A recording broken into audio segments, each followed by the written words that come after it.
Good evening, everybody!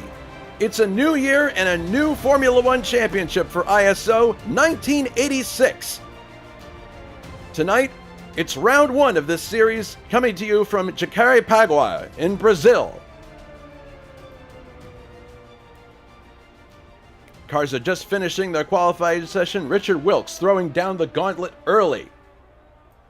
And I'm joined in the booth by Alberto Ibañez. Alberto, good evening. Good evening, everybody. I'm delighted to be here again for this new year of racing that promises to be so exciting. Always glad to be here in the booth with you, Jason. Although this year, I think we're not going to be the only two ones that are going to be broadcasting. Yeah, it's going to be an interesting year, no question about it. This is a mod that's been very much hyped and a lot of people have been looking forward to. We did one test race with it, and the results were really interesting. It's a mod that has cars that are very powerful, and the dichotomy there is that not only are the cars extremely powerful, but you have to be very careful how you manage said cars in the race. So qualifying is a very different kettle of fish than the race itself. So there's kind of two dimensions to this sort of a race before a race, so to speak. And if you look at the chart on the left there, Richard Wilkes appears to be on the pole for the moment, with Anders Nielsen second, Juha Boss is third, Richard Coxon fourth, Grant Riddall fifth, Tim Hillis sixth, Dave Miller seventh, Adam Hackman eighth, Brian Jadek ninth, and John Team is 10th. Those are all very familiar names, but of course we're going to be having to get used to new cars because, you know, last we saw these gentlemen in a Formula One race. It was 1991. So, of course, there's been a reallocation of cars since then, as we see here Richard Coxon driving the Ferrari. So, it's going to be a bit of it's going to take some getting used to for us as commentators and you for viewers, but we will do our best to be on top of everything. Yes, very different cars, very different engines. These are turbocharged as opposed to the aspirated ones that we saw last year in 91. But, well, mythical era, turbo era, the era of the crazy power figures, although those were actually the power figures they got in qualifying, because as you have already hinted, the race is going to be a very different thing, because it's going to be mostly a fuel saving struggle in most of the cases, and also a tire saving struggle. This is a mod created entirely by Richard Wilkes in terms of physics, and I think that it has reached somehow the peak in the evolution of his capabilities, and it's going to produce very interesting racing with the tires having very interesting long range effects, and we're going to have a lot of fun here. Over this race and over the next ones, we will be also explaining many treats about the cars. You already mentioned it. There's going to be many differences in qualifying versus race, and the first one that I'm going to mention, because qualifying is now over and apparently Wilkes is going to snatch the pole, is that the Lotus, same as the Ligier, for example, have the Renault engine, same as the Tyrrell also, and that's a very powerful one that effectively allowed Ayrton Senna, who was the real-life driver of that car, to get many poles. But it was also an engine that had many problems with fuel savings, so don't be misled by what you see now in qualifying. Richard Wilkes is having right now a mountain to climb in the race. Yeah, we have a graphic on screen right now that just goes over some vital statistics about the series. 16 rounds in the season. These are open-wheel winged monocoques. 1,500cc turbocharged engines. They're capable of up to 1,400 horsepower in qualifying trim. Another dimension, two tire suppliers, Goodyear and Pirelli. We'll be keeping a tab on that during the season. The dominant tire is Goodyear, from what I understand, but it'll be interesting to see how the tire performance plays out during the year. Another thing to point out is the point scheme for this series, and it has a familiar ring to it, but there are some details that you have to keep in mind. It is the point scheme that most of us are pretty familiar with Formula One. 9 points for the winner, 6 for second place, 4 points for third, 3 points for fourth, 2 points for fifth, and 1 point for sixth. Only the best 11 results will count towards a driver's championship total. This was the time when they would do these complicated processes to try to keep things close. All the results, though, will count towards the Constructors' Championship, so there's no need for silly mathematics where that's concerned. So yeah, we've got all zeros and a red surround on the time clock, and it appears that Richard Wilkes has secured pole position for Team Lotus. And Anders Nilsson in the Ferrari is second. Juha Boss is third. Richard Coxon fourth. Grant Radal fifth. Tim Hilla is sixth. Dave Miller seventh. Adam Hackman eighth. Brian Janik is ninth, and rounding out the top 10 is John Team. So that's a really interesting spread of talent at the front there, Alberto. Yes, we see that the top cars, obviously, which are Marlboro McLaren, that's the car that's to be expected to be the best in terms of fuel saving, and therefore having a lot of pace in the race. McLaren and Williams were the real title fighters here, and then you also got Lotus in the mix, like I say, getting many poles, but then going backwards mostly in the races. Scuderia Ferrari, well, the cars were not so good in real life, but when you got people like Anders Nilsson and Richard Coxon pairing there, it's a formidable team, and we're going to hear a lot of them over the season. We're also joined in the booth now by Jonatan Åcerclinth. Jonatan, how are you? Pretty good. A little bit on the downside because of it's being winter and dark for like 14 to 17 hours a day, but other than that, pretty good. How are you guys? We're doing good. We're looking forward to the start of another great season here at ISO. And if our YouTube view count is any indication, looks like a lot of other people are too. We've just been going through the basics of the series, points system, what we can expect as far as the car performance.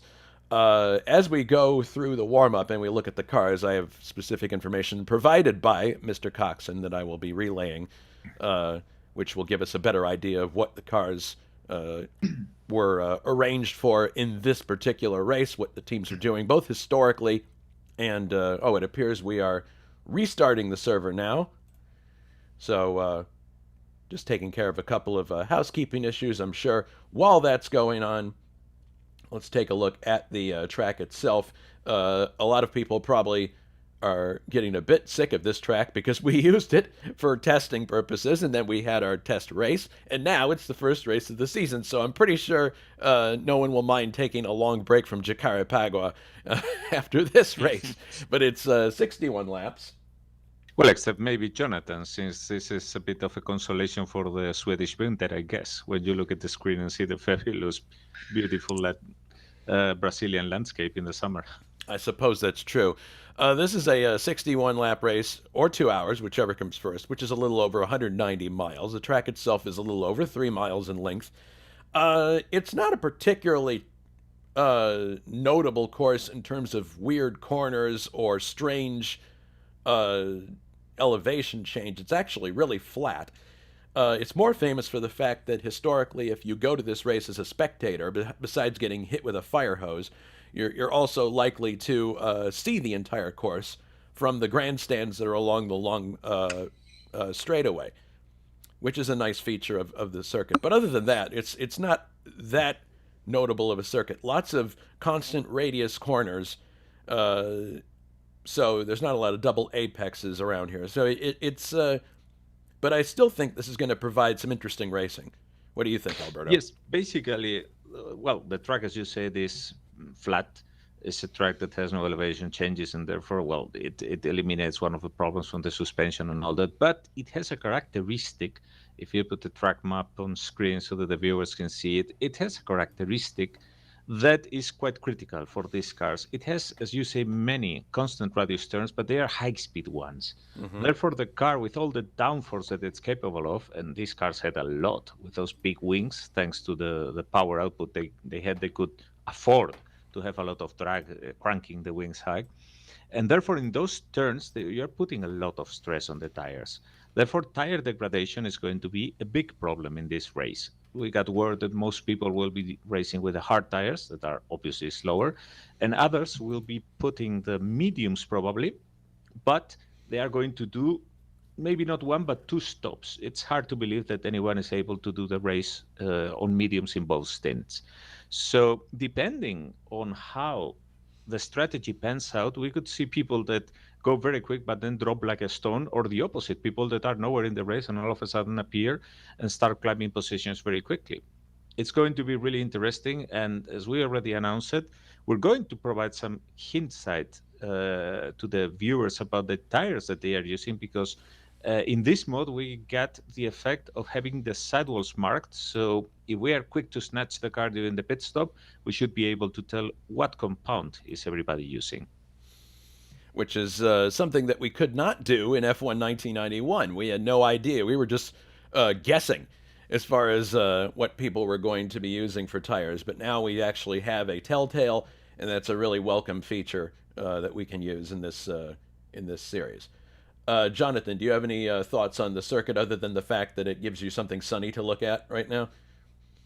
Well, it'll be interesting again with the tires, because obviously you can sort of look after the tires in sections, but you have the Curvasol corner, which is the very, very long, really fast left-hander after the back straight, and I noticed when I was doing a little bit of testing that really was a tire killer. So it's that's something that everyone will certainly be having to be careful of. And obviously we have the fuel as well, which I think may play a factor. I honestly don't know.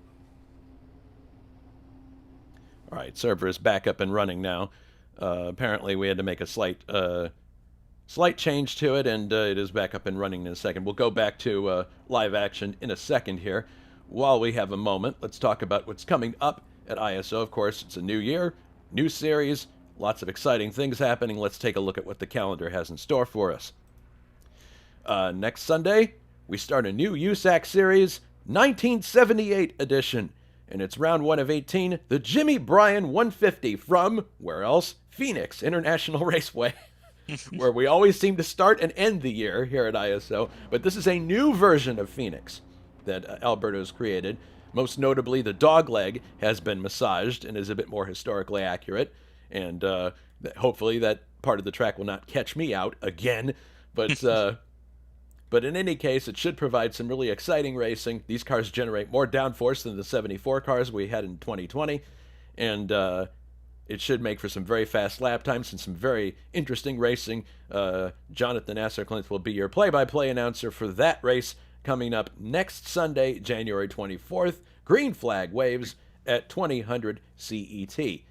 Coming up next, we have our first LVT round, the Lucas Vidra Trophy, and this is a mod that we've always had a lot of fun with over the years. The Jaguar Intercontinental Challenge will be running at Silverstone, and we've actually expanded the field so that more people can take part this time, which is a bit of a historical anachronism, but I think it's justified because the original series only had 16 cars, and we have more people than that who would be interested in driving them, so we're going to allow for that little change to historical accuracy so that we can have maximum number of people contributing. I think the car limit we're going to have is 30 for this race. That is correct. 30 cars. Okay. And that comes up January 31st at 2000 CET. I don't know if we're going to have broadcast of that or not, but if you want to take part in the race, definitely head over to the forum, especially, I believe, after this race, because I believe we'll be throwing open the gates to secure a car at that point. Then we go into the month of February, and we'll have the second round of the 1986 series, the Spanish Grand Prix from Jerez, which is going to be greenlit at 2000 CET. I will have the call with that one. And then we go back USAC racing again on Valentine's Day. It's the Datsun Twin 200 from Ontario Motor Speedway, and that's our first real high-speed race on a Indianapolis clone out in California, but it's only a 200-mile race, so it's going to be a real interesting sprint. Green flag for that at 2000 CET. We also have a trivia question for you, and here's a preview of said trivia question. Which driver holds the record for most Brazilian Grand Prix wins? Is it A, Alain Prost, B, Carlos Reutemann, or C, Michael Schumacher? We'll have the answer later on in the broadcast. Now, you can hear the crowd here at at Jacarapagua, probably reacting to digital fire hoses. So we're moving on now to the warm-up session, which is going to be about 30 minutes. Although, given that we had a slight delay there, I'm thinking that perhaps the admins are going to cut down on the time. Most likely, yes. Yeah, we'll have a look and see what happens here before we go to our standard commercial break. But definitely a really exciting year coming up here. Yeah, they've got it down to 20 minutes. That's what I thought. So the race will commence in 20 minutes. Richard Wilkes on the pole, and Anders Nilsson starting second in a Ferrari. So you got cars that really are just insanely powerful, but at the same time you have to say to yourself, okay, I have to make it to the end. The engine has to survive. I can't run out of fuel. So, I mean, that's a very tricky thing, gentlemen, when you're racing other people and you want to use everything at your disposal, but at the same time you have to hold back. How do you play that mental dance in your head? I would say that it's a very tricky proposition. Obviously, with the fact that you have a chance at overtaking people quite easily with a little bit of extra boost. But obviously you also burn more fuel and you burn more tires doing so. So I've always found that taking it easy early on will always make it easier for you when you want to push later in the race. So slow and steady like the tortoise often helps me, at least. I don't know about the other drivers. Mm-hmm. All right, so we got a green light now on the track, so we're going to see if we can ride around with somebody. I don't see anybody on track at the moment. Maybe there's a briefing going on at this point. I believe the briefing was going to be at the start of warm-up, so that yeah, was that's right. The case. All right, well, in that case, we will pause right now for our customary commercial break. We will be right back after these important messages. Don't go away.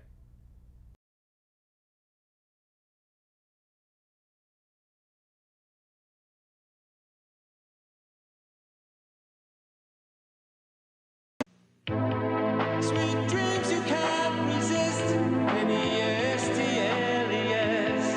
A dream as sweet as this. N-E-S-T-L-E-S. Creamy white, dreamy white. Nestle makes the very best.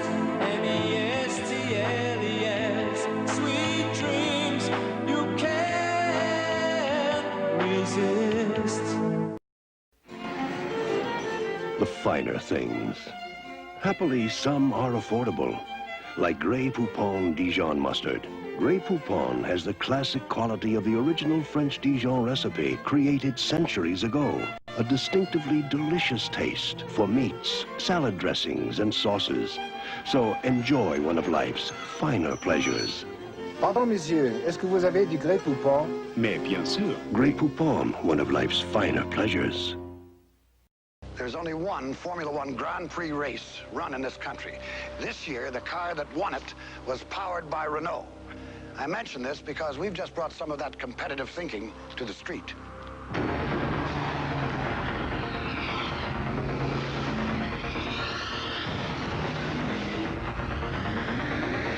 Renault GTA. I consider it another Renault victory.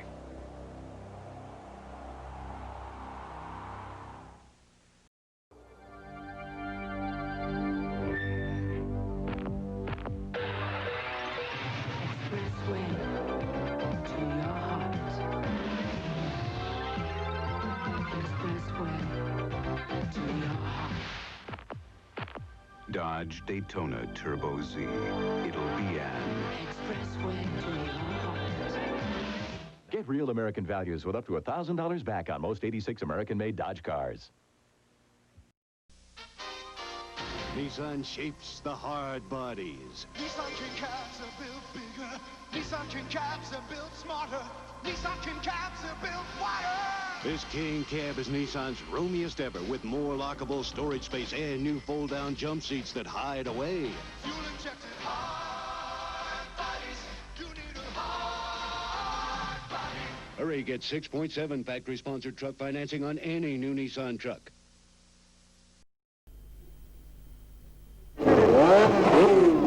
Now, photography enters the computer age with the revolutionary new Canon T70. Computer programmed to give you all the answers with total push-button control. Auto loading, auto wind on, auto wind off. That's the incredible Canon T70. So advanced, it's got to be simple. Canon Formula One cameras. Good morning, class. Cocology. The study of good taste. In fact, the taste that stands the test. Yes. The test where new Coke takes on Pepsi, i.e. That's as in? The new Coke Pop Quiz. Cocologist dismissed. All others pay attention.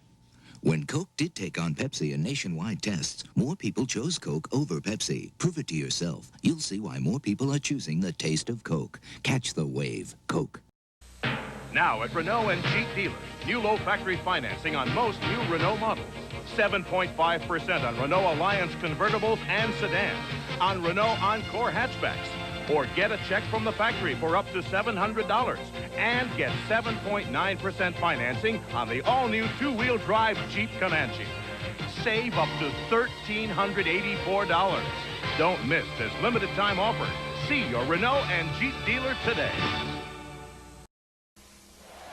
Speed, heat, endurance, the triple test of NASCAR racing. Quaker State Motor Oil is here, performing, protecting, flowing continuously under extreme conditions. And it's the same oil you can buy right off the shelf. Quaker State technology delivers protection in your car and on the track. Quaker State, the big Q stands for quality. Always has, always will. Radio Shack understands that a computer purchase is a serious personal and business decision. But what's really important is the company behind the computer. At Radio Shack, when you buy a computer, you buy a company. A company committed to technology, service, and support. We'll be here when you need us. With a telephone hotline, training, education, and excellent service. Tandy Computers, in business, for business. Tandy, clearly superior.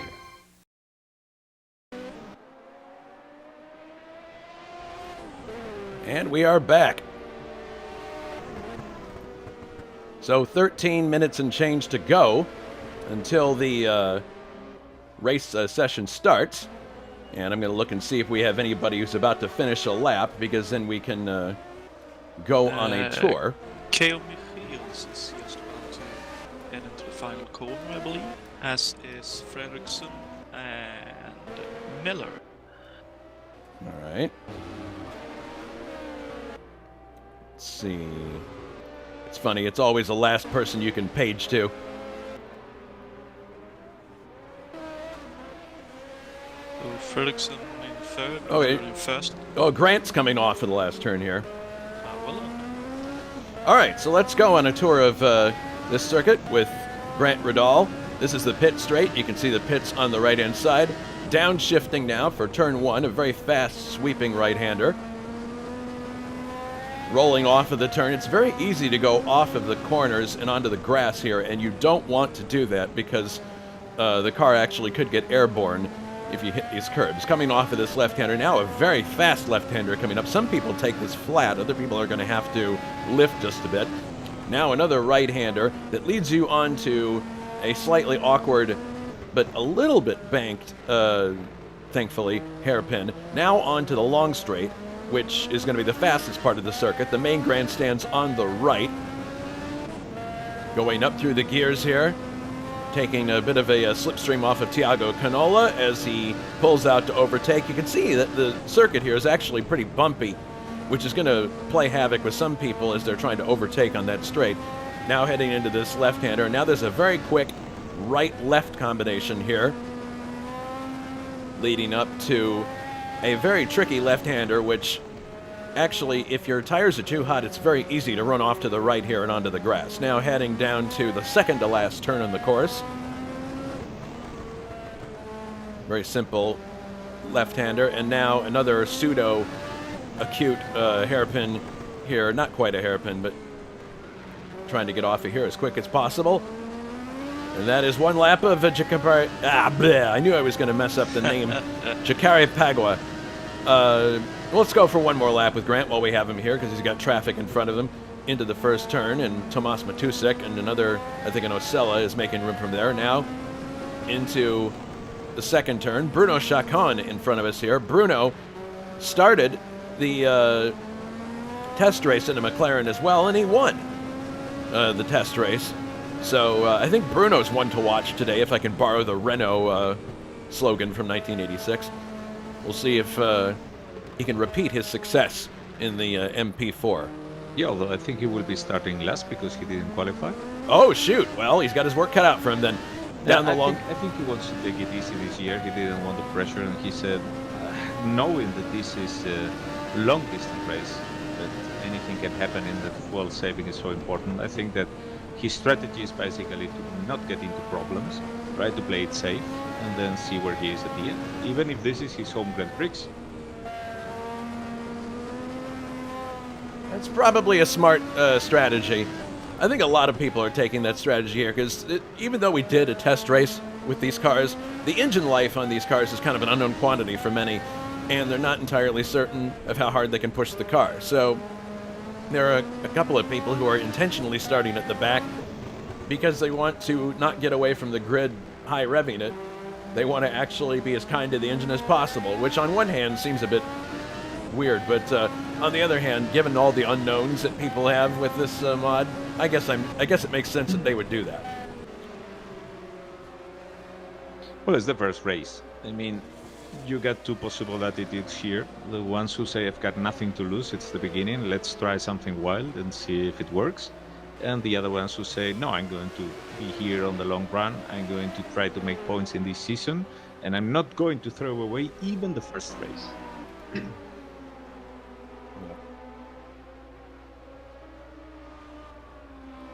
Looking at the Arrows here of Francois Remen. The Arrows is a car powered by a BMW.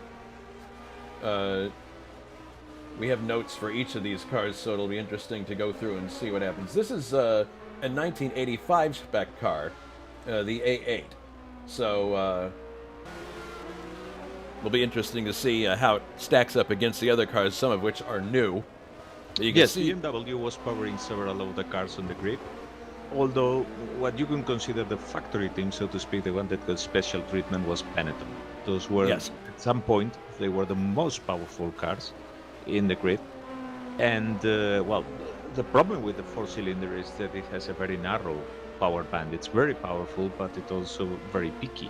It's complicated to keep working in that power band, and if you're constantly hitting the limiter, then you also get reliability problems. There are several cars that are equipping this engine, but the versions are not the same. Besides the Benetton, the second best is the one on the very peculiar Brabham. This was a very low car, a new design that had been done in an effort to make it more aerodynamic and also more stable by having a low center of gravity, but it didn't work as well as expected. Although some people like Brian Janik absolutely love it. And the other cars that equips it, yes, is the Barclays Arrows BMW, but that's, so to speak, a more customer engine. Here is the Brabham you were just talking about with K.O. McKeel's in the cockpit. You can see it's a very low car, trying to get the center of gravity as low as possible. This car also had another interesting treat, and this time it matches the number of the car that you are seeing. This car had actually 7 gears on an HP It did, yes.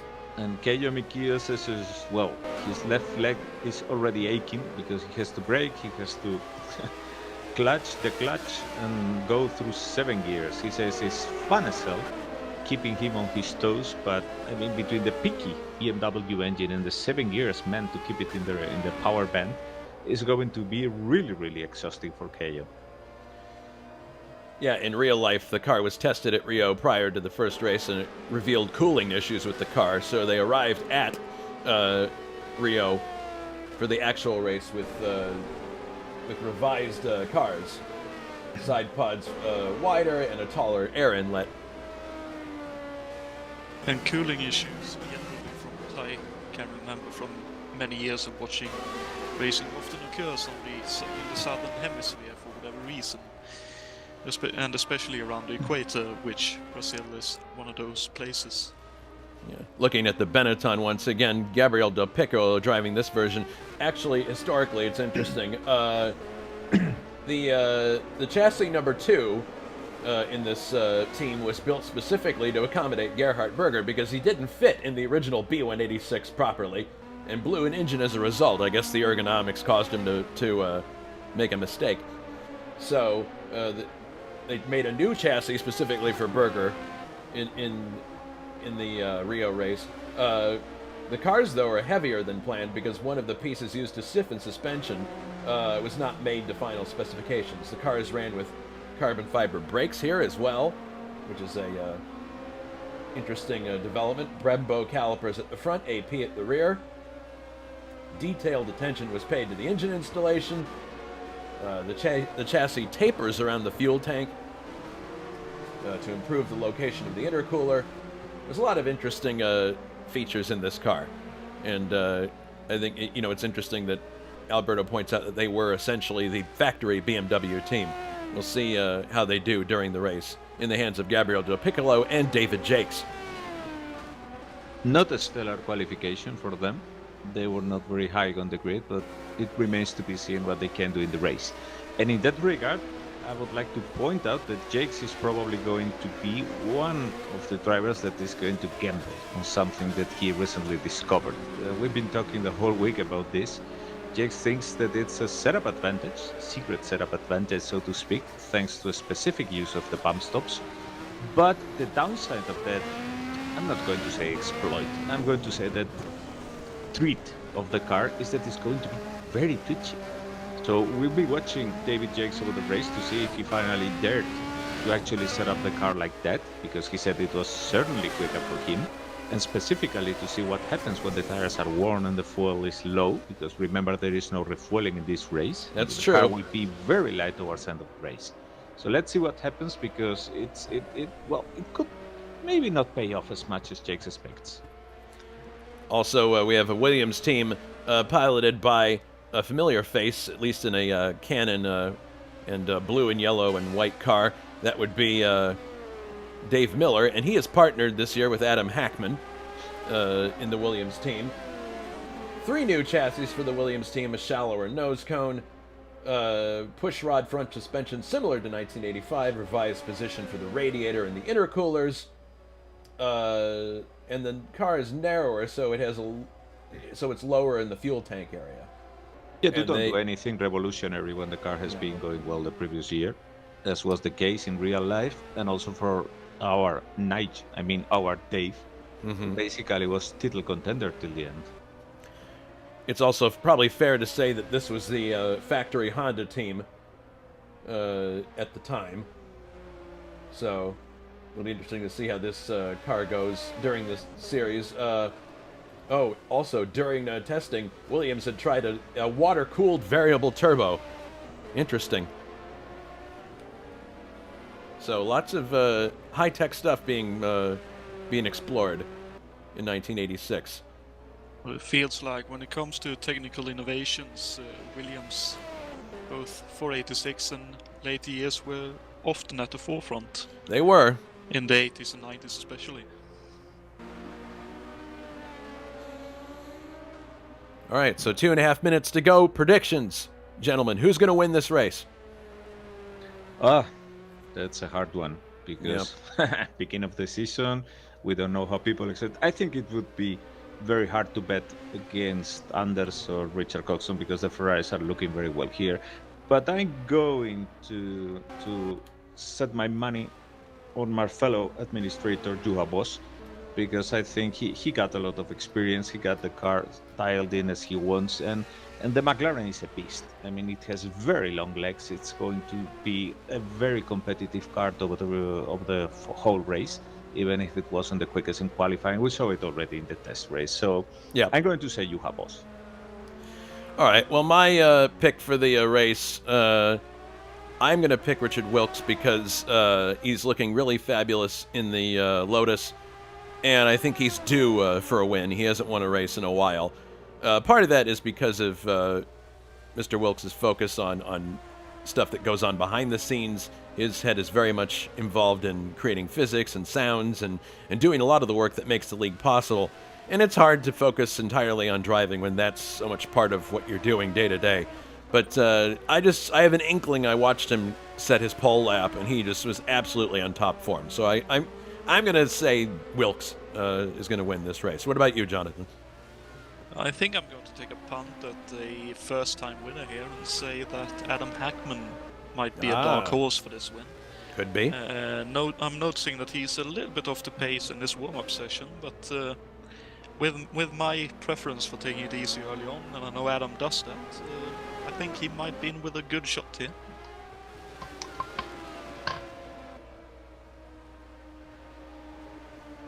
Well, with 40 seconds to go until we get the cars on the grid for the race, yeah, tensions are high, expectations are high, shiny new equipment for a new season. There really is nothing like the beginning of a racing series because you're basically starting with a clean sheet of paper. You haven't made any mistakes yet.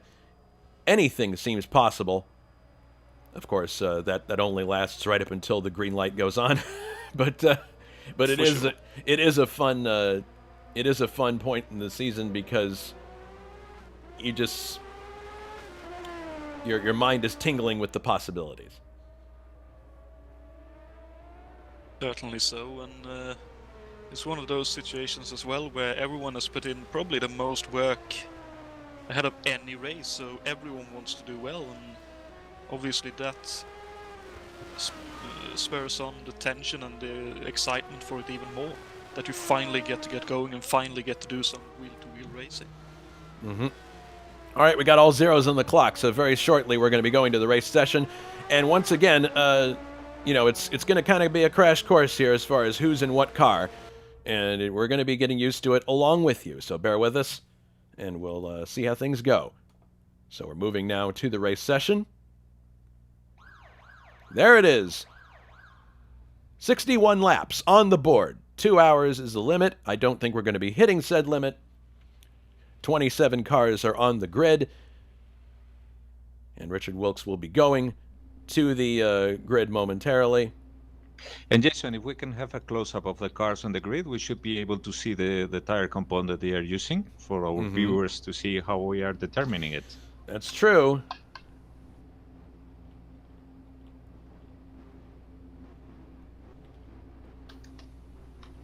So there you go. You can see, for example, the Ferraris who are already on the grid are starting with hard tires. Those are the blue Setwell ones, marked blue. Same thing for the McLaren. Ligiers I see do the same, as well as Lotus. Yeah, everybody pretty much seems to be doing it. Oh, no, John Tim is starting on mediums, so that's likely 2 stops planned. That's the same for David Sabre on the Tyrrell. Oh, I see both Haas are doing that strategy, same as David Junt. They are going on mediums. Not the second arrows, not Francois Remen, but also do the Minardi. The Minardi is actually mixing it. Pagiola has mediums on the rears and hards on the front. Oh, I think we're going to try this one more time. Somebody had an issue getting onto the... we're going back to the warm-up here. All right. Ah, yes, Lapinski dropped out. Well, yeah, well, with 27 cars in the track is complicated sometimes. Sometimes, yes, it is. All right. So we will... As you can see, there were people taking already a gamble. The Haas is a very nice to drive car.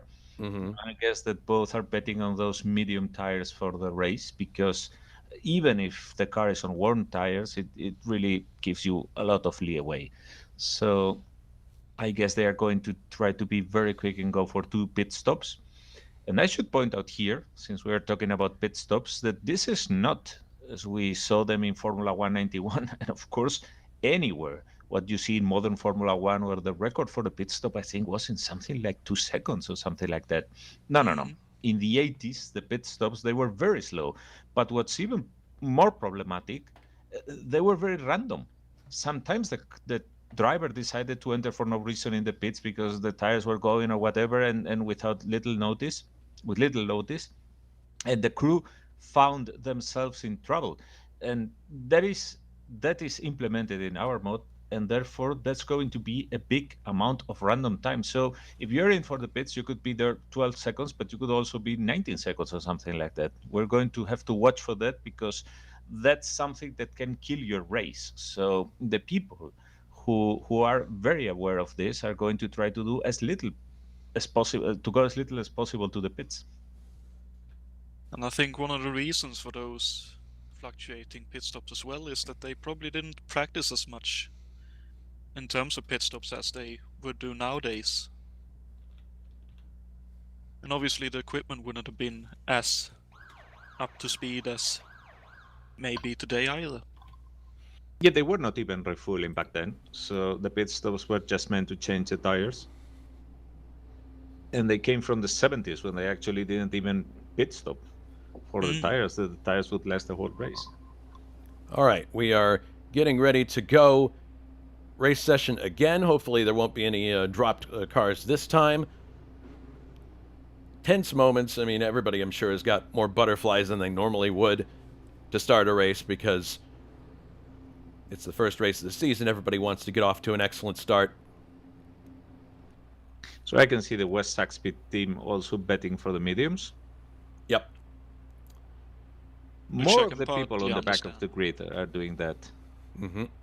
Which is probably a good call, because they probably won't be able to keep up on a conventional strategy, as it were, so they may as well try something different. Yeah, I can see that. Minardis. Thiago Canola is having hard on the rears in mediums in the front. Interesting. All right, off we go on the parade lap. First one for Formula One in 2021, the 1986 edition. On the pole, Richard Wilkes, John Player Special, Team Lotus. In second, Anders Nilsson, driving for Scuderia Ferrari, and you'll note that he's driving Stefan Johansson's car, little leaves on the helmet.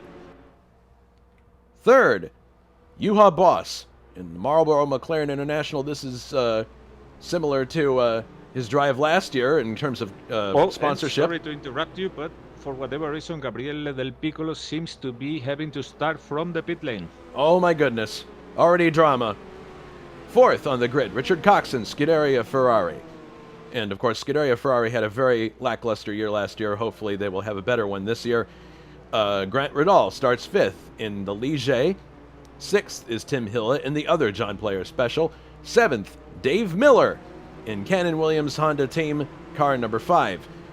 Eighth, the winner of the test race for the 1986 mod, Bruno Chacon in the other McLaren. My bet, he isn't starting at the back. He actually had that sub-laps, but I had not cut that in the hood before. All right. Adam Hackman is starting 9th in the other Williams car. 10th, Brian Janik in the first of the Brabhams. 11th, John Team in the first of the Team Haas Beatrice Lolas. 12th, the other Ligier in the hands of Ray Ridal. 13th, David Jakes in the Benetton BMW. 14th, Cesarius Slipinski in the West Zach Speed Racing entry, number 29. 15th is David Saber in the Data General Team's Tyrrell. 16th is the other Tyrrell, driven by Vadim Tysiak. 17th, Cale McHeels in the other Brabham. 18th, Gabriel Del Piccolo starting from the pit lane.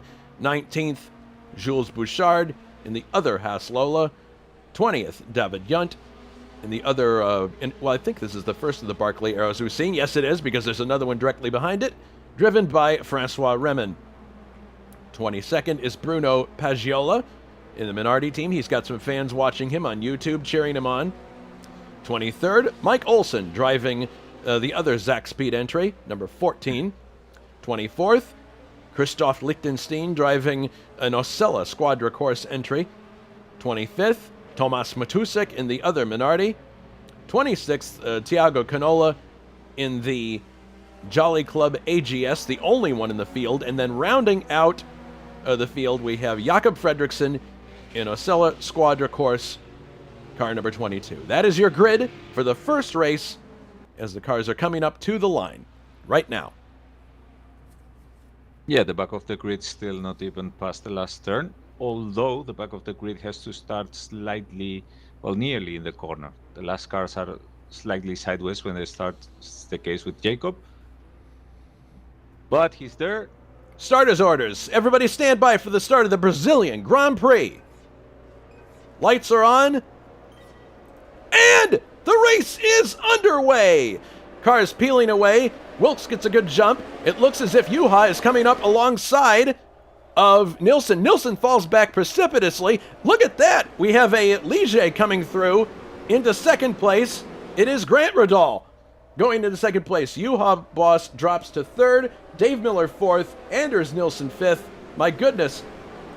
Very interesting start. By Jacob Fredriksson, who gains 7 positions, and there is a car on the wall there. That's a Ferrari. Is that a Ferrari?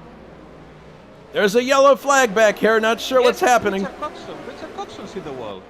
Oh my goodness. Let's look at a replay of what happened here. Here's Coxon coming around the first corner in the replay. This is a huge development because Ferrari were one of the favorites in this race. Oh my goodness, he has contact with Tim Hille. That's what caused it. Looks like he just got shouldered off the track. My goodness, everyone going for oh, that's really unfortunate for Coxon. Didn't even get to complete the first lap. I'm sure he's just gutted, as he would say. For sure. And I noticed in the meantime, top 3 has romped away in this opening lap. Grant Radal has passed Richard Wilkes and is now in the lead in the Ligier, which is an interesting development. Bouchard is without the front wing, probably due to contact. But as I said, look at Jacob Fredriksson. I mean, with Tosella, he is in 13th position, starting 27. Dave Miller is also out of the race, same as David Sabre.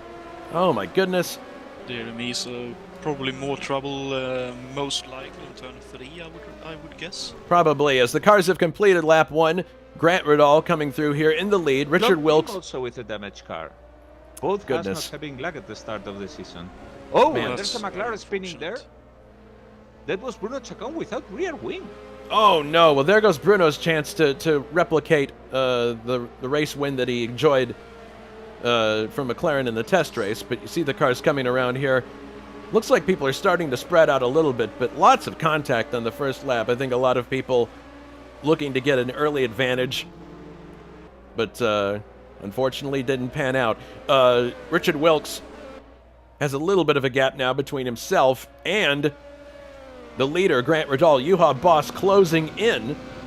Well, and not now, big drama for Haas team, because since both cars are damaged, Bouchard is now pitting and team has to join the queue and wait until he can get his repairs. That's true, because there's only one pit stall per team here, and you can't. So he's going to have to queue behind his teammate to get fixed. In real life, so yeah, that's really how it happened. It's not like in IndyCar racing where every car has its own pit.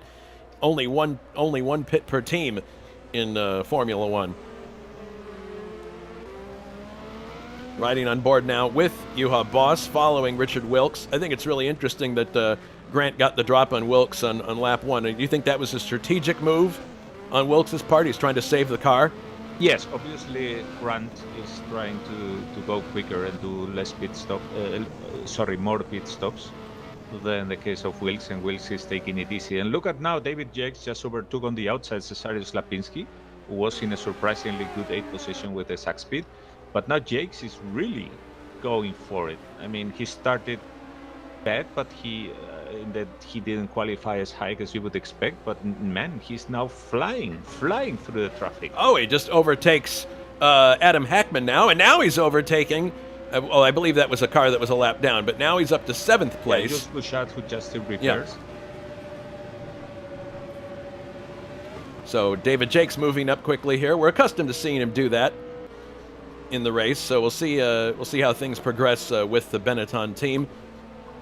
That car is very skittish, moving very little movement in the suspension, a lot of movement from the body, so we'll see how this plays out, because I think he's trying that suspension advantage that he had. Here's Hackman dicing with the Brabham of Brian Janik, and it looks like Janik turned up the boost there, and he goes right around him on the outside, so people have got to be careful if they're doing this, because if they use too much boost early on, they could be running out of fuel by the end of the race. So now Janik is kind of boxed in with 2 cars in front of him. This is a battle for 9th place. Oh, a car spins in front of Janik, and he has to take evasive action. My goodness.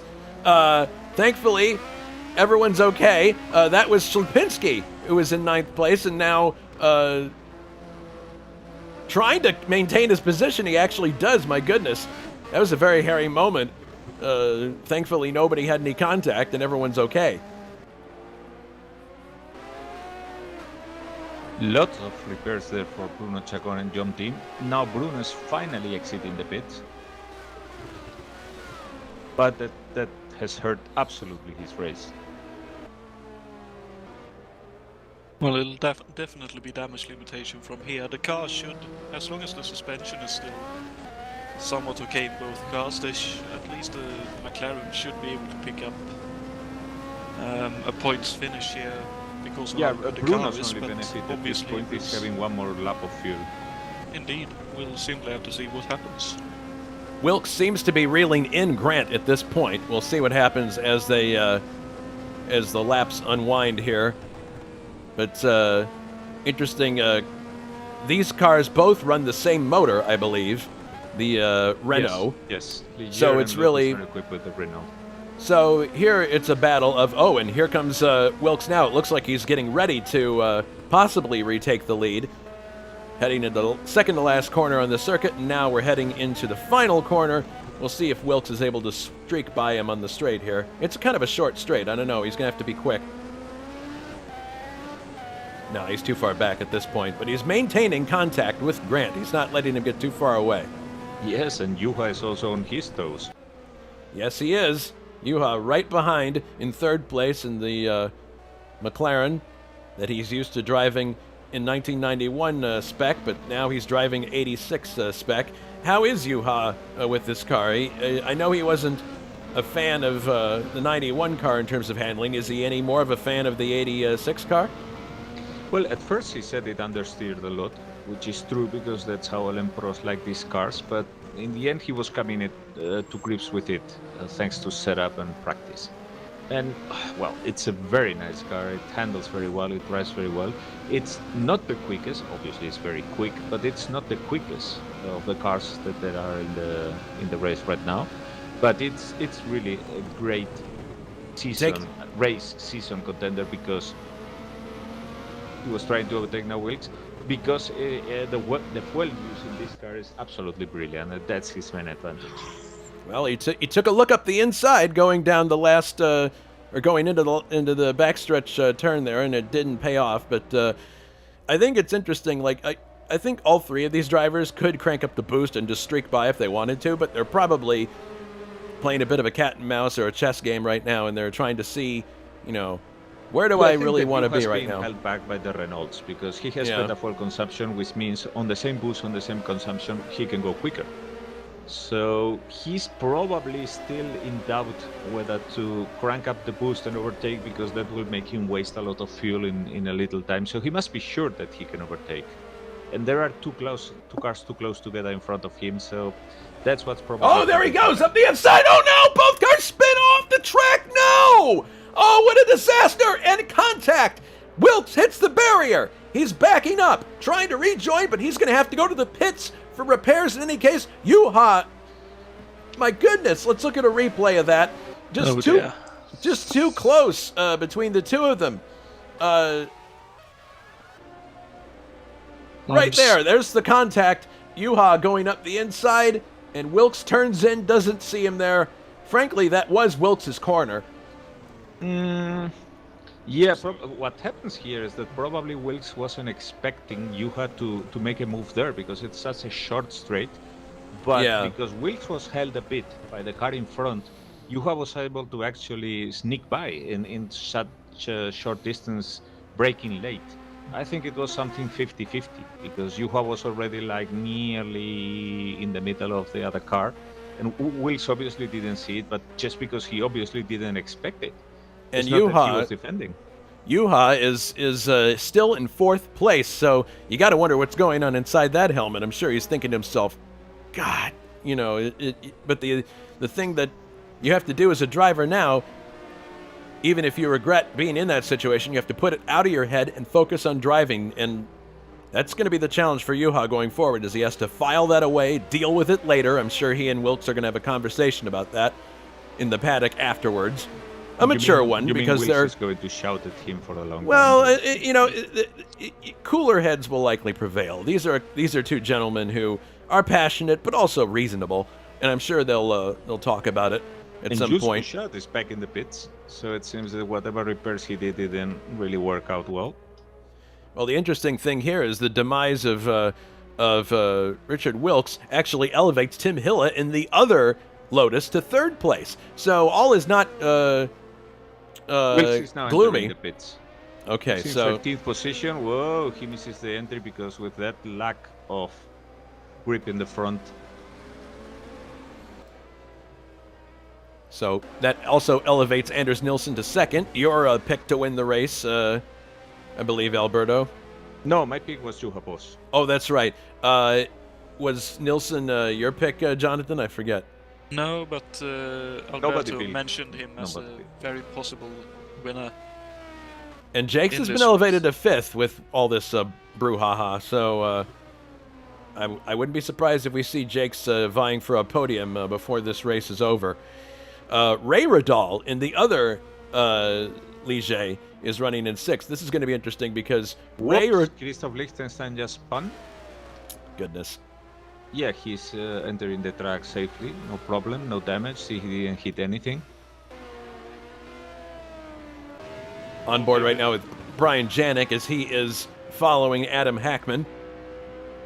He's leading Brabham at this point. His teammate is right behind him in 10th place. There's KO. So I think your README, or the thing that you typed out in this car, Alberto, I believe you said something to the effect of if cars were going in straight lines all the time, then the Brabham would be the best car. But unfortunately, that's not the case. No, that was Juha Boss. Oh, it was Juha saying that. That's right. Well, talking of Juha, he just lit up the timing screens here with a 34 flat in race trim. That's 8/10 quicker than anyone has gone in this race so far. So yeah, he's trying to catch flying up and not lose ahead of the race, where there is Grant running alone. And then second is Anders Nilsson. Third is Tim Hille, who seems to have taken the place of Wilkes in being the top Lotus for now. And Juha Boss is catching up with him quickly. Although it would surprise me very much if Grant can really keep this rhythm for a long time. I'm not sure if he's making fuel as he should, but he's even opening a gap to the second car, that is Anders Nilsson, who is certainly no slow driver. Riding on board with Vadim Tesiak now, and he's got one lapped car in front of him. He had for a moment he was closing on K.O. McKeel's, but or Del Piccolo, sorry, but appears that either Del Piccolo turned up the boost or Vadim just had a bit of a off moment. Here's Tiago in the AGS.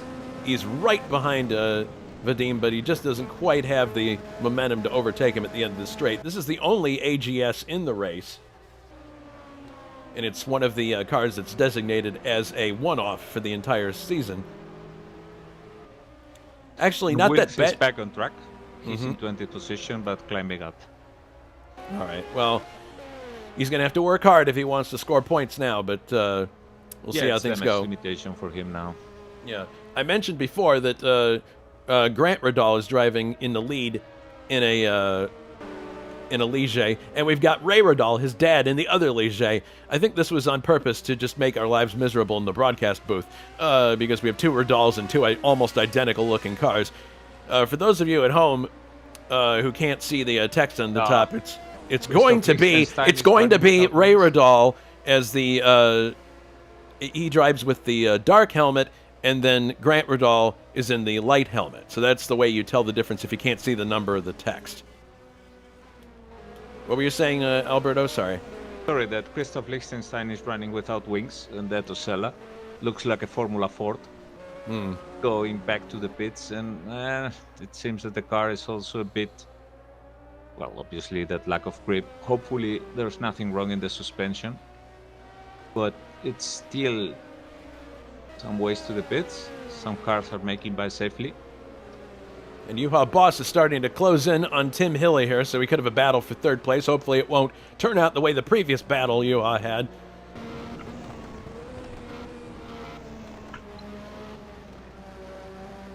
You can see that Juha is still trying to scrub the dirt off of his tires. That could be something to do with the mod itself, I'm not sure, but... yeah, it's a graphical glitch. Yeah, because you would have thought that by now he had scrubbed off the... Well, he'll get nice, shiny new tires regardless at some point. Now he's going to try to set up Tim Hill on this straight. Yeah, he's clearly got the speed. Whoa! Hilla cutting across to the left there. That was a bit of dirty pool, if you ask me. But in any case, Juha gets by Tim Hilla and goes into third place. How do you analyze that move? Well, looking at the replay now. Well, I'd say from my perspective, that would be Tim not expecting that kind of speed difference between the two cars. Yeah, he was moving very slowly to one side to protect the inside. But Juha, well, the car absolutely shot as if thrown by a slingshot. Juha obviously cranked up the boost, and yeah, Hille wasn't expecting that in this case. All right. Well, people got to be on the ball driving these cars because they do... one thing that I've heard from a lot of people is that driving these cars, the first like 7 or 8 tenths, the car is pretty easy to drive. It's that last couple of tenths where things get a bit shaky, a bit dicey, and you have to be really on your A game to control the car if you want to drive it at the limit. So I drove the Benetton in the test race, finished 6th, but really only because a bunch of people dropped out, frankly. But I got a pretty good taste of what it's like to drive these cars. First of all, the mental strain of keeping, going for 61 laps is very difficult. Look how quickly Juha Boss is catching up with Anders Nilsson, who is probably doing an economy run. I should also say that the McLaren, because it was such a great car, and you're seeing it here, it wasn't updated that much over the season because it worked very well. Whereas, for example, the Ferrari will get some mighty updates towards the end of the season, same as the Bennett. Yeah, Juha definitely... he's definitely not letting the incident prior get in the way of him driving a quick race. It'll be interesting to see, too, as they both of them overtake a Minardi. It'll be interesting to see because race management's critical here. Don't be surprised if we see several cars run out of fuel on lap 59 or 60. And here's Juha tucking his nose underneath the rear wing of Anders as they come off the final turn. Looks like he might be planning to move up to second place here. Anders Nilsson driving Stefan Johansson's car, a guy that we got to know for our podcast. I actually just took delivery recently of some Stefan Johansson candles. I'm looking forward to igniting those. I'm holding off a little bit because I still got an air freshener that I'm using from the holidays, and I don't want to mix the 2 scents. I want to wait until that one's dead and then light up one of the Johansson candles. But they're limited edition, and if those of you who have not watched our Stefan Johansson interview, definitely check it out. It's one of our finer moments here at ISO, I have to say. Wicks is now 19th. And he's certainly on a mission, lapping very quickly. Here comes Juha looking up the inside of Nilsson. Can't get it done. Nilsson just simply had too much momentum down the straight. An interesting thing about the Ferrari that I noticed that's different from the other cars, most other cars don't have an airbox, so to speak. They just have the rollover bar because it's a turbocharged engine, and you have, the air is basically piped in. But for some reason, I don't know why, the Ferrari does actually have an airbox above. Is there any particular reason why? Well, I think it's design. The car actually had the whole body covered. What's the airbox? So it isn't that evident, I think, and it was lower. So Jules Bouchard killed his engine. Oh boy. Yeah, and he's out of the race. My goodness, that's a very early exit for Bouchard. Yeah, Liechtenstein is back on track after repairing.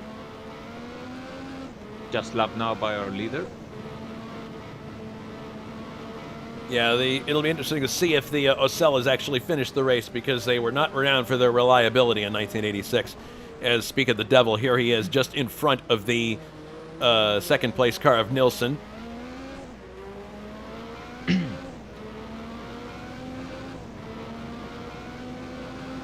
And it looks like Nilsson might have turned up the boost here. He's pulling away from Juha and not giving him an opportunity. Liechtenstein very graciously gets out of the way there. Bruno Paggiola is just ahead of this group, too, in the Minardi. I gotta say, oh, goodness, well, Bruno is almost too nice there. He pulls off into the grass, but look at this. Nilsson lost a bit of momentum there with that miscommunication. Juha, if he plays his cards right here, might be able to get by.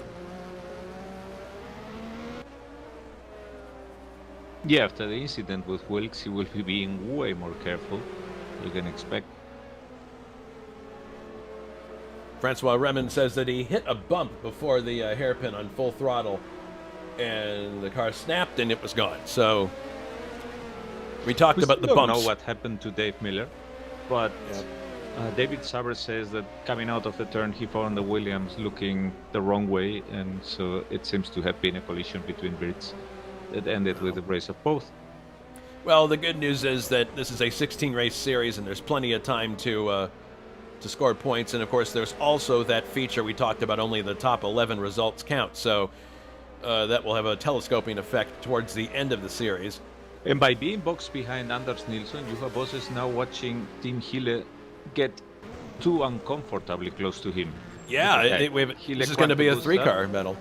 Yeah, because this is how it goes, racing Formula 1 in the 80s, because you got, most drivers here have a table, a handwritten table on the side of the cockpit that tells them how much fuel they need to have in the cockpit. Yeah. There he goes! Is he going to make it by? Yes, he does! Juha Boss into second place for Marlboro McLaren. So yeah, he probably was not happy with seeing Tim Hille coming up. Wanted to get on his own rhythm and decided to crank the boost up and overtake Nilsson. But as I was saying, the drivers tend to have a printed table with how many laps are in the race and how much fuel they should have in the tank when they are at that lap. And that gives them an indication if they are over or under the target and if they have to conserve the fuel or not. In this case, probably Tim Hille has been for several laps going in advance of his schedule, and now he cranked up the boost and went quicker. That's the way that you're going to see the strategy play out in these races. Certainly so, and I also think in terms of the difference between the cars, as we saw a car getting out of the way there, Anders, I'd assume, is running slightly lower wings as well to help with straight line speed, because that took quite a bit of work for you to get past, even with cranking up the boost. Well, and I can tell you that David Jake's car is really nervous. I mean, the car is skittish as hell. It's paying off 4 now because he's in 5th position, but the car is getting lighter and it's going to be really hairy towards the end of the race to keep that thing in the control. We're only 14 laps into the race. Yeah, it's so eventful that it's in many more. But look at that. I mean, if you have a look at how Jakes is driving, I mean, that car is like trying to snap at any moment. Yeah, he's definitely going to be tired at the end of this race. He's got a ways to go before he catches Tim Hille. Tim's got a 15-second cushion between himself and David Jakes, who's in 5th place. And look at this. Nilsson is not giving up on 2nd place. He's still hanging right with Juha. And Wilkes just scored the quickest lap of the race, so fortunately at least we can see that whatever damage his car got has been repaired. Okay, well this was a very fortunate situation here. Juha just happened to get by Vadim Tasiak before this corner, so it gave a little bit of a cushion to him, and he pulled out of more of a gap there between himself and Anders Nilsson. So sometimes that's what happens. You arrive at a corner at a fortuitous moment, you can get by a back marker, and then the back marker can't give room to the next car, or doesn't realize there's another car in the train, and puts space between you and that car in front of you. Certainly so, and it's one of those things that the best drivers are very good at managing, while those who are not as bad as managing it, often doesn't get as good as results either, so that was certainly fortuitous and possibly good work by Juha. So the question at some point here is, when are people going to start pitting? And Alberto, you're the person who's been looking closely at tire compounds. Oh my goodness, there's a blown engine! Somebody has blown an engine. I'm not sure who. Jakob Fredriksson, the Åcerclinth. Fredriksson in the Åcerclinth. Yeah, Carbecue. There he is, Fredriksson in the Åcerclinth, goes the up Italian in smoke. Coffee pot. Oh my goodness. Well, we figured that those cars would not be long for this earth, and there's the answer. I was going to say our leader, Grant Riddall, right now is leading by a little over 3.5 seconds. What compound did he start the race on? I forget. He was on hards. Okay. So the blue sidewalls, and with those compounds, we should be expecting to see him stop only once. Well, the question will be when. I wouldn't necessarily think that would be at the midway point of the race. It may be a little earlier than that, taking advantage of the lighter fuel load later to string out the life of the tire a little bit more. If the tires hold on very well, it could be very possible that he does, for example, let's say like 66% of the race on those, and then puts mediums and is even quicker. Oh, that's another possibility. You're right. So because the car is lighter, but I don't know. We'll see. His form is pretty clean. He doesn't look like he's pushing the car too hard. The car looks pretty smooth, at least from the outside. Let's have a look inside to see what it feels like. Riding on board now with our leader, Grant Riddall. Renault-powered Ligier. Going down the straightaway here. Pulling some 9,500 BHP, I'm sorry, not BHP, revolutions by the time he gets to the end of the straight, which is a little less than I would expect. I'm starting to wonder if that tachometer is off. But in any case... Very consistent also in his lapping, and looking at the lap times now, and he has been doing all the laps, always improving the previous lap in general, except in some cases where he has found traffic, but very, very, very regular. He seems to really have gotten the hang of this car. I mean, for example, just to give you this, in the last two laps, 15 and 16, the first one was 1.35, 1.57. The second was 1.35, 1.27. I mean, 30 millésimals of a second, and this one has been 135.018. So it's absolutely incredible. He's lapping like a clockwork orange. Yeah, the gap is though coming down now. It's 2.5 seconds, and I just noticed on the chart that Juha, Anders, and Tim all set their personal fastest laps of the race last lap. So they all went green. So they're definitely not giving up. Juha's last lap was below 134s. So imagine the chunk of time that he just managed to take out of Grant at this point. The Ligier itself, these were new cars based on the 1985 design, but they reduced around the fuel tanks the size, and they're allowing smaller and lower engine cover.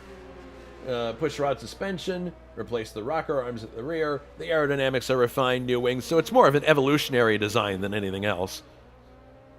And Grant is driving smoothly. I mean, he seems to have found a completely new style, because we all remember him from being very wild in his driving, very quick but very wild.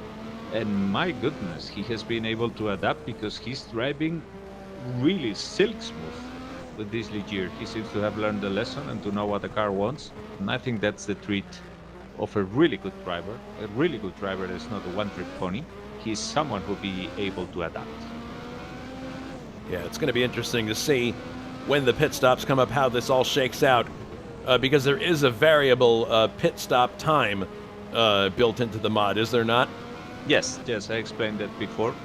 As happened here in the 80s, because as Jonatan said, they were not so much well trained and drilled in the art of doing pit stops. And besides, pit stops were something that had only started. Oh, goodness, Grant has gone off the track! Grant's gone off the track! My goodness! He's trying to get back on. Juha goes into the lead. Grant, yellow flag in this area, of course, and Schlapinski is off the... Liechtenstein. That was Liechtenstein. I apologize. So, but Grant has dropped to... And my goodness, he's having difficulty selecting gears. So it's all come unraveled here for Grant. Let's take a look at a replay of this. I think he hit a curb. He hit the curb. That's what happened. It unsettled the car, and look, it just bolts off to the right. He was very lucky, actually, to get away with that without hitting anything. He had a lot of grass there on the right-hand side to run off on, and he rejoins the race. And he was very lucky to maintain... Well, actually, I think we're watching a replay here. He actually is in third place right now, which means that the Ferrari got ahead of him. But my goodness, that was a huge development in the race there. Grant drops all the way down to third place, but it looks like he's going to attack Anders here in a second. So there's a great graphic example of what can happen when you touch one of the curbs here. You don't want to do that. Here comes Grant streaking by. Makes Nilsson look like he's parked going by on the main straight. Grant back up into second place, and he has the red mist in him, I'm sure, after that mistake. He's definitely interested in making up for that. But yeah, I mean, there's the commentator's curse for those of you who believe in that. We were talking about how smooth Grant's driving was, and right away he clips the curb and goes off. Much more conservative approach to the same corner on this lap, Alberto.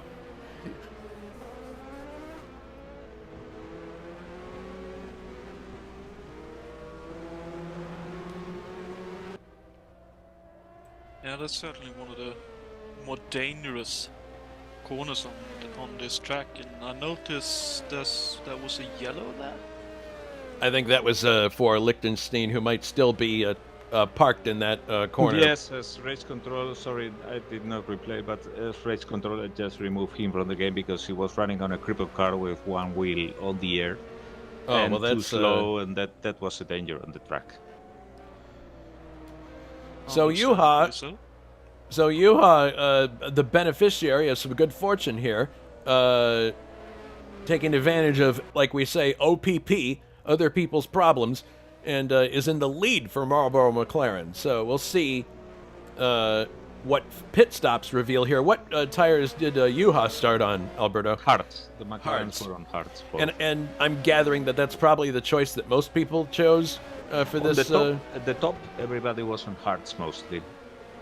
Not many people were gambling it, so it's the cars on the back that had to do something different and try to find some speed. But there is absolutely no reason for the top cars to run on anything but the hards.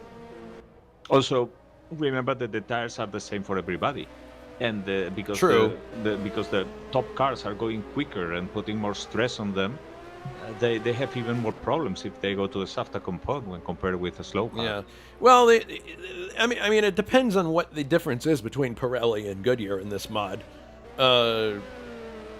That's another dimension that we hadn't really thought of yet, but because I've heard some people moaning about the Pirellis after driving them versus the Goodyears. So Goodyears are definitely not so bad, but they need to suit your style of driving. Okay. Very much so. In the testing I did, both in the 91 mod year when I drove a few races and testing in this one, I've always preferred the Pirellis because they work better with how I drive and how I work the car. But obviously Juha, for example, I know had very huge troubles trying to make the Pirelli tires work, but on the other hand we were vice versa on the Goodyears. Riding on board now with K.O. McHeels, who is probably running his own live stream as well, but he is stalking his teammate Brian Janik as they head onto the main straight here. This is one of the closest battles on the circuit, actually, if you can call it that. And he definitely is closing as they come down the straight here. We'll see if there's a Bernie battle that'll occur here. Knowing old Bernie, I don't think he'll allow his drivers to fight. He'll be on the radio going, no, don't do that.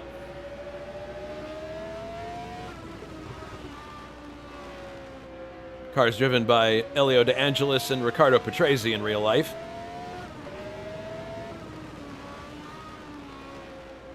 And I tested this car too, and it is a strange car to drive, given the proportions of it. It's not easy. I found it personally very weird. You can steer at corner entry, oversteer at corner exit, and went nowhere in the middle. So It'll be interesting to see how it does at circuits like Monza and Hockenheim. Yeah, well, a combination of the powerful BMW engine and the aerodynamic nature of the car is certainly going to make it like an arrow, but it's got to get to the stadium section at some point. But look, it's a weird car, but I know that Brian Jennick is absolutely delighted with it. Well, all teammates running together now. To each his own. I know that Jonathan's got some pretty peculiar tastes in cars. So, you know, it just one man's nightmare is another man's dream scenario. So who knows? Mike Olson just now is out of the race, unfortunately. He was driving one of the Zach Speeds, I believe. He was. That, to be honest, I don't think was a particularly nice car around here. It lacks a little bit of aerodynamic grip, so these fast corners will have been a tricky proposition for both him and for Jan Team, obviously. It's interesting too. You look at the Brabham; it has winglets on either side of the car at the back, which is something you would more normally associate with 1985 models or 84 models.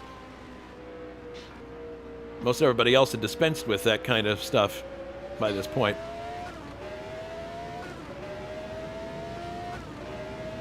And it's interesting that not even the cars that were on the softer tires. Oh, Mike Olson just retired. Yes, I just mentioned it. Oh, and Janik goes off the track. Oh, no! Janik is out of the race. He runs clear off into the... My goodness. What happened there? That was a big one. Looking at the replay now, he heads into the final turn. It was going into turn 1, actually, when this happened. I don't know what happened there. Just like, did he just get his braking zone wrong? Were the tires too hot? Yeah. Oh, he had been abusing probably the tires a bit, and he had no grip when My he entered goodness. the corner. Well, that's unfortunate. Almost looks like a combination of both, actually. Because he tried to turn in and the car gripped up a little bit, but then it gave nothing, so I think he was still braking when he was trying to turn in as well. This is an interesting, down at all. interesting traffic jam developing here. You have the second, third, and fourth place cars running all right together here. Tim Hille looks like he's setting up possibly to pass the Formula leader Grant Radal, but then of course he's going to just be stuck between the two of them, so maybe it's not such a smart thing to do.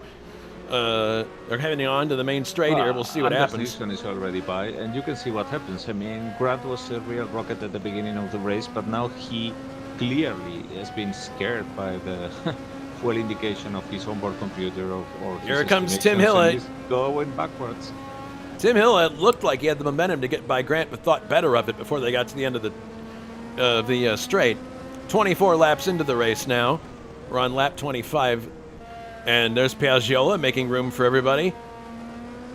At the expense of his tires, I might add, because you did agricultural avoidance there. 2 more corners to go before we start lap 26 with these cars. They're all running really close together. I have to say, this series, punctuated by the contact that we've seen so far, it certainly is shaping up to be a real chess match. It's interesting because last night my friend Eric and I were playing chess until about 2 o'clock in the morning. And I think, you know, it's interesting. I didn't intend it to be that way, but it's a neat precursor to this series because it is going to be a lot like a chess game during the race.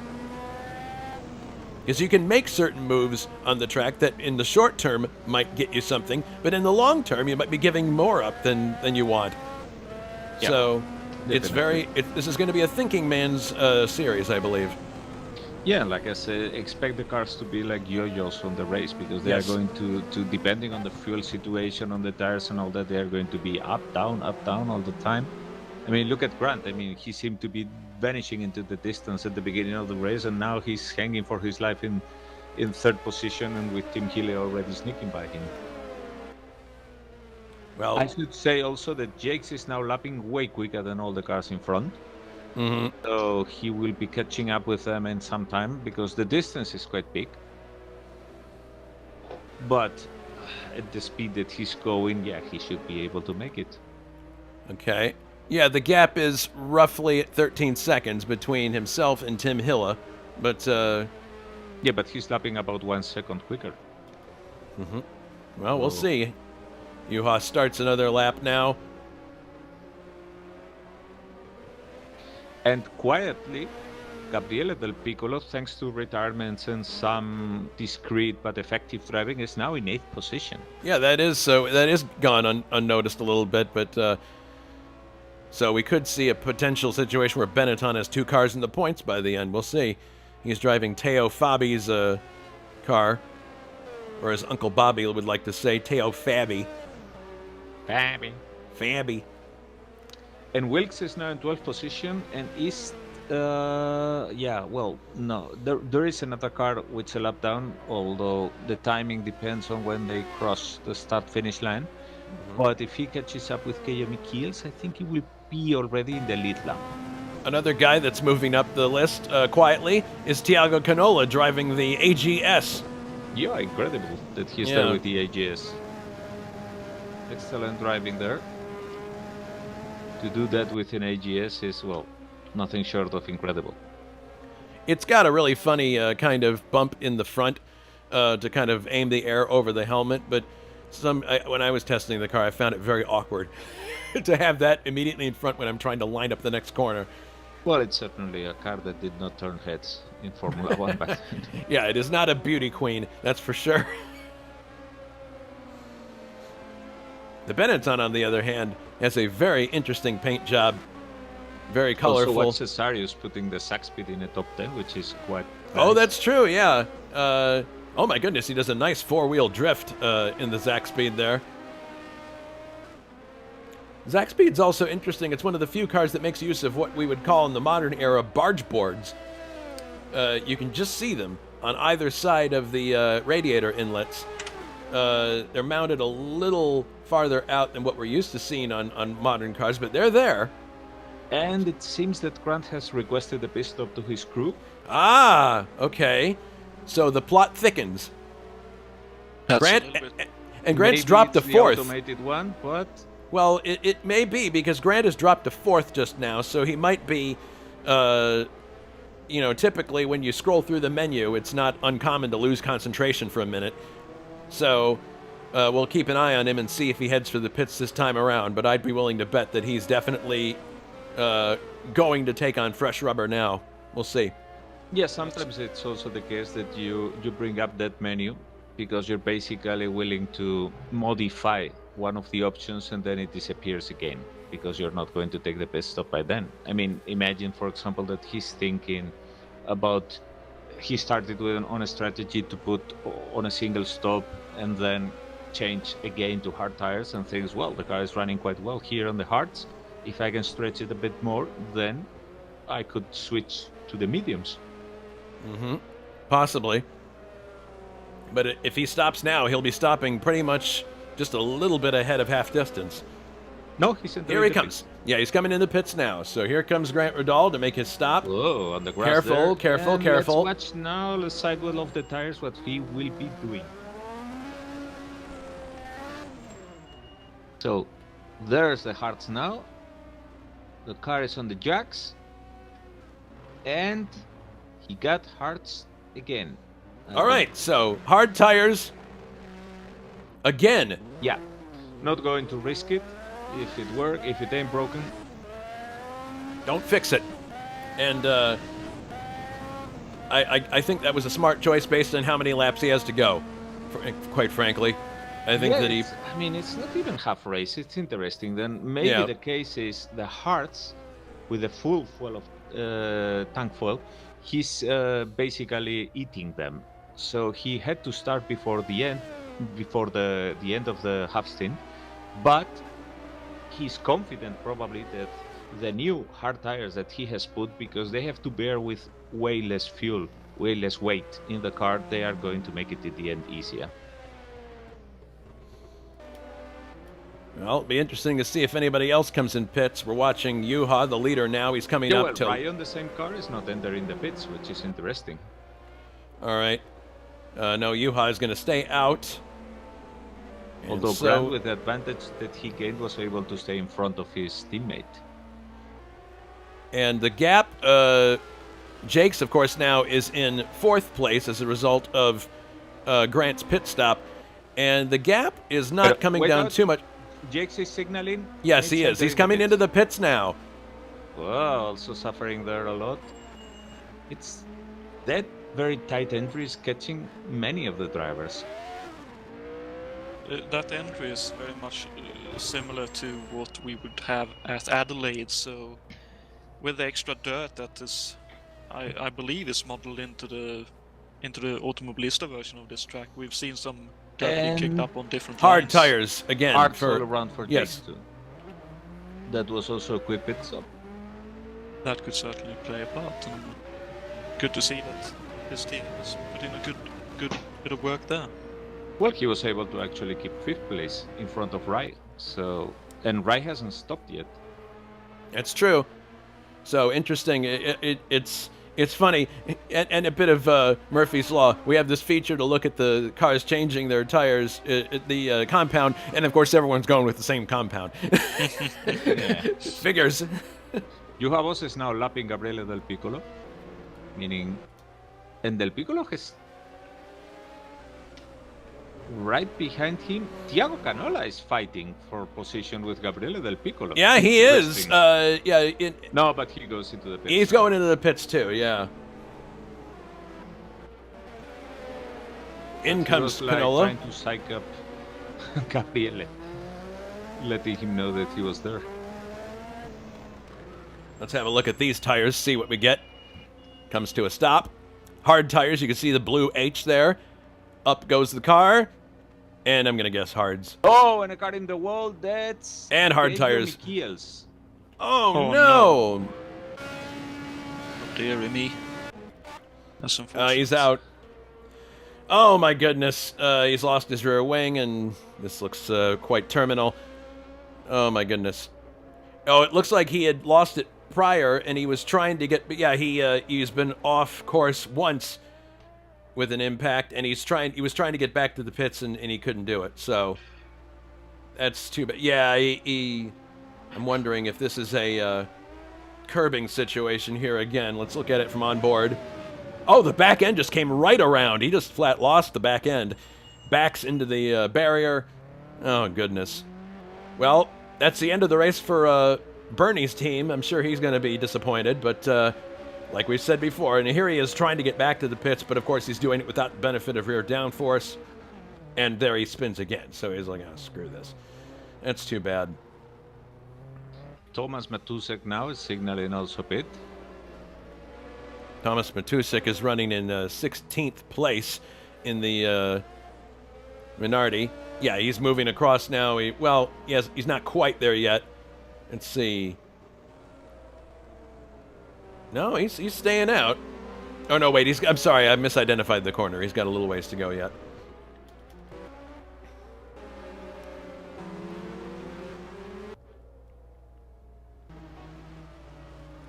And actually, Jake's he's still carving up through the field here. He's actually, his gap to Grant Riddall is 19 seconds now, so it's not quite as it'll be interesting to see. Like, is he pitted? Did we miss it? Jakes? Yeah. Yes, he pit. Yeah, he did a very quick pit stop. He was that's right. He got lucky with that. Mm-hmm. And he put hards again.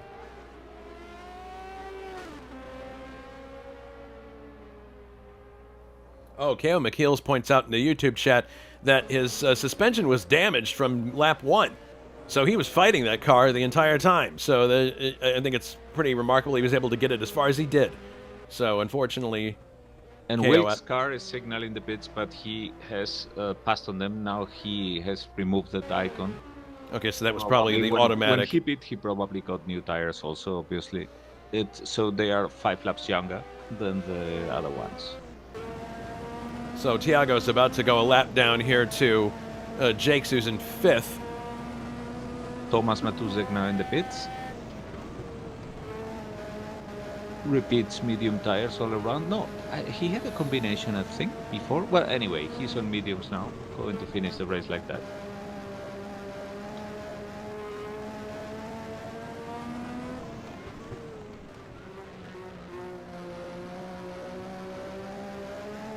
Yeah, so we're basically at half distance now in the and race. Our leader hasn't pit yet. Yeah, that's a surprising thing at this point. Gabrielle in the pits. Right, Vidal signaling pits now. He started getting away too quickly. I couldn't see what he what his compound is, but I'm gonna guess he's going with hards.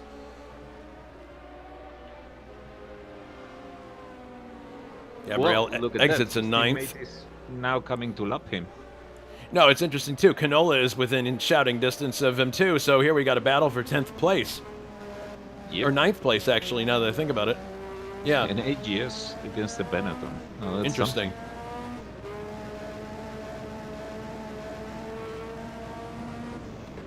We hope you're all enjoying our coverage on YouTube today. Our first broadcast of the year. A personal Wilkes is in the pits. Oh, Rai yes. is in the pits also. Wilkes is putting the white ones mediums. Mediums. Yes. And as far as Rai is concerned, I could not see that. Yeah, he's now taking off. But let me see if I can catch that in the replay. Yes. He's on hearts again. Okay. I wouldn't be surprised if Wilkes is giving it a bit of a try on the mediums to try and see if he can make a bit more of a dent in the cars in front of him. To try and climb a few more positions up the field.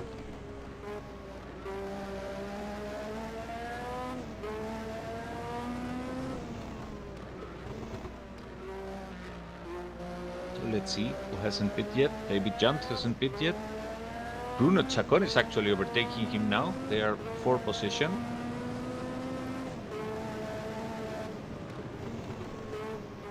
Bruno anxious to pass so that David doesn't disturb his rhythm too much.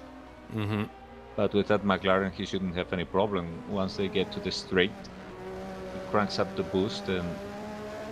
Well, Jude is there very cleverly hinting at moving but doesn't move. That confuses Bruno. Stops him a bit more. Well, they are fighting for position, so John is obviously allowed to do that, but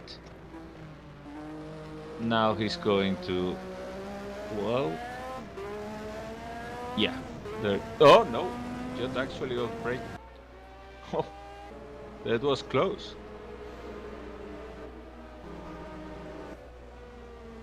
Bruno having lots of problems to overtake David. Yeah, it's... More car in the pits. Tim Hill is now in the pits. Yep, and Nilsson. Nilsson and Tim Hill are both in the pits now. Yeah, Hille Hartz. Nilsson gets going first. Who's up to 3rd place. Hille drops to 4th. He exits.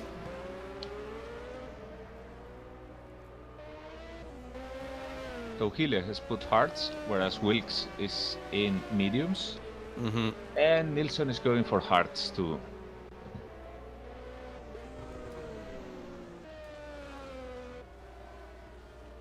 So Grant elevated to 2nd place again after all this shuffle. We'll see what happens. Juha's got a 21-second cushion. Do you think he's going to be able to make a pit stop and get out ahead of Grant? It's going to be tight, but it also depends on the random pit time that we know will be happening. Well, we'll take a close look and see what happens here. Well, so far, he doesn't seem to have any intention to pit. Although, let's look at the lap times now. Here he comes now! Here he comes now! Yeah, well, you know something interesting? He did just the quickest lap of the race, 132.9, right before entering the pits. So it doesn't seem as if his tires were really that shot. Well, we'll see what he does now. What do we see here? Hearts all around. Not going to go any risk. Why do so? Because the car is obviously very quick. Let's see if there is some kind of small repair. Tim Hille is out of the race! Oh dear. My goodness, what happened? He's in the lead right now, but he's gone. He's not on track. He just touched a curb. Oh, his engine let go! His engine expired. So Tim Hill, his engine blows and he's out of the race. My goodness. And what a time for it to happen when he's in second place. But Grant Riddall now comes around and retakes the lead for Keep Ligier. in the pits too. So the gap now between Grant and Anders Nilsson is 9.5 seconds. So that's the difference. So it'll be interesting now to see what happens. Can, Juha dropped all the way down to third. It's now Nilsson in second. So can Nilsson, after his pit stop, crank up the boost and catch up to Grant? We'll see. So we're moving from, as my friend Eric would say, from the middle of the game, the middle of the chess game, to the end game. And Chacon is in the pits. Second McLaren is entering. Yeah. Yeah, poor Chacon. I mean, I know that he was really looking forward to this race, especially it being his home Grand Prix. And after his success in the test race, he had every reason to be confident, every reason to be excited. Yeah, and the one who got moving now seems to be Gabriele Del Piccolo. He was probably waiting half the race and see how he was in the fuel situation, and now he's distancing himself from Canola. Yeah, Ray Riddall is actually now up into the points, so we have two Legiers in the points. Hackman is in seventh. But Hille is out of the race, so everybody is actually one position up. Everyone's going to move. Ray moves up to fifth now, and that means that Hackman will be sixth in the points. Del Piccolo is going to be seventh.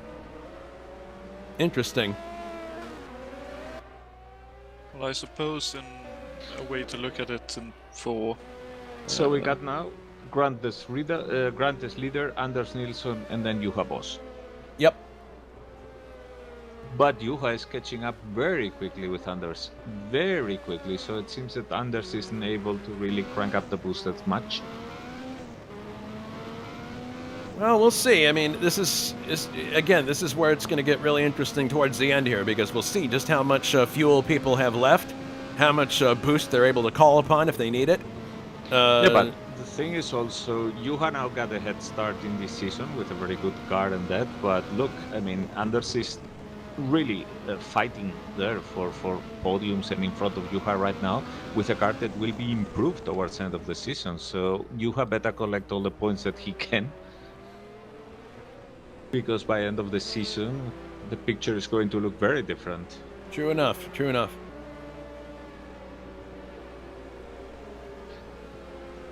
It's certainly going to be a championship where you really need to try and score every point you possibly can get, no matter what you need to do to actually make it happen. Mm-hmm.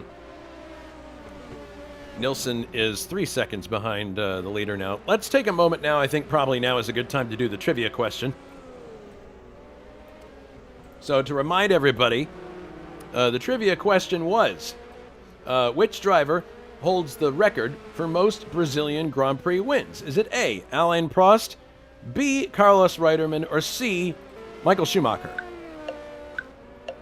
Isn't there a D, Ayrton Senna? No. Then I'll go with Michael Schumacher. Jonathan, would you like to venture a guess? I have a strange feeling that Reutemann had a pretty good Brazil record, but I could be wrong. I'm afraid you're both wrong. The answer is Alain Prost with 6 wins. Wow, how many did Reutemann and... I don't know. I just know that he's at the top of the list, okay? Then how do you know that he had left? Oh, great. Way to be lawyers. Thanks a lot. Good grief. All right, so that was our first trivia question and our first wrong of the season. All right, I'll pack in the sounds. Sorry. All right. Back to the race. Okay, mercifully. So Reutemann and Schumacher, for anyone wondering, had 4 wins each, compared to Prost's 6. Oh boy. Juha is certainly honoring that, because his car, which is the Alain Prost car, is now looking very well to snatch the victory. We will see. Mm-hmm. because there are still 24 laps to go. Yeah. And the gap actually has increased substantially now. It's 6.9 seconds between Nilsson and Grant. So that's interesting. So it seems that Grant has been able to save fuel. Yeah, evidently, if he's able to open up the gap like that. Juha is 3.4 seconds behind Nilsson at this point. So that's looking... We're going to have to watch that gap closely and see what happens. Yeah, but I can see that Juha, well, he had obviously the pit stop, then a very slow outlap, and then he got a bit into the rhythm but started getting hampered by traffic. So 132.5, but the next lap was 1 second slower. And that must have hurt him a lot.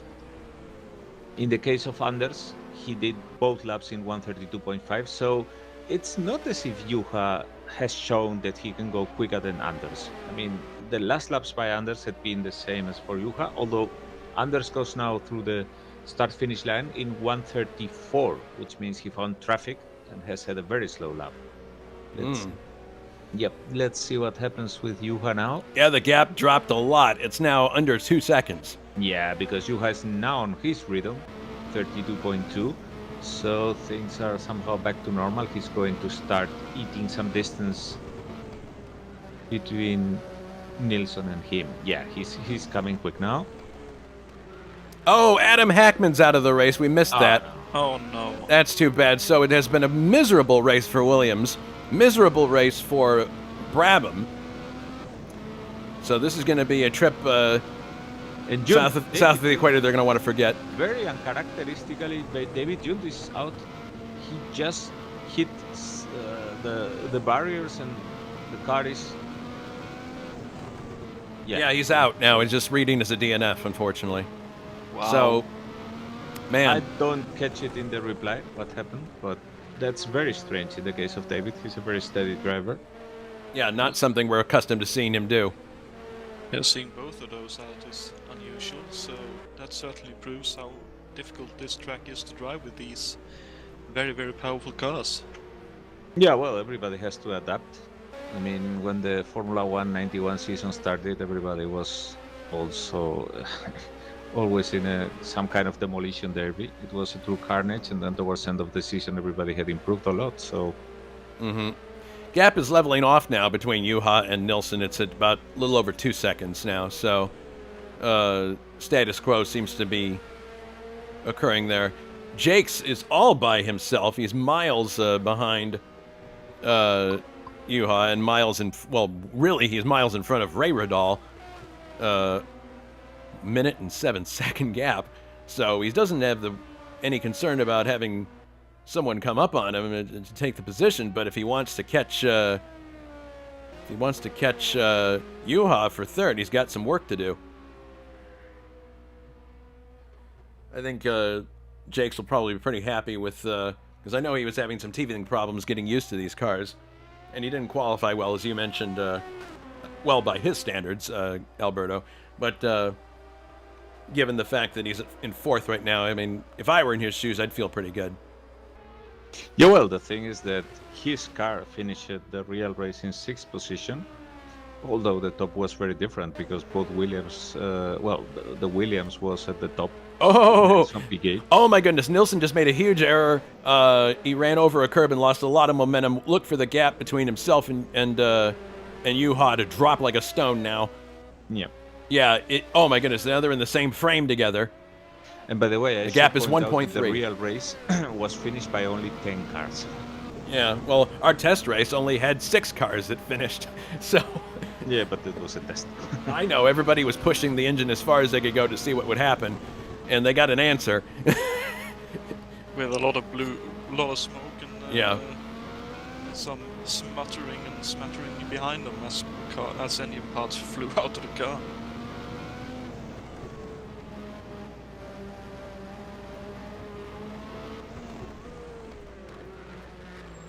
So, definitely, Juha can see that red Ferrari. That's a great carrot in front of you. Well, sure, and meanwhile,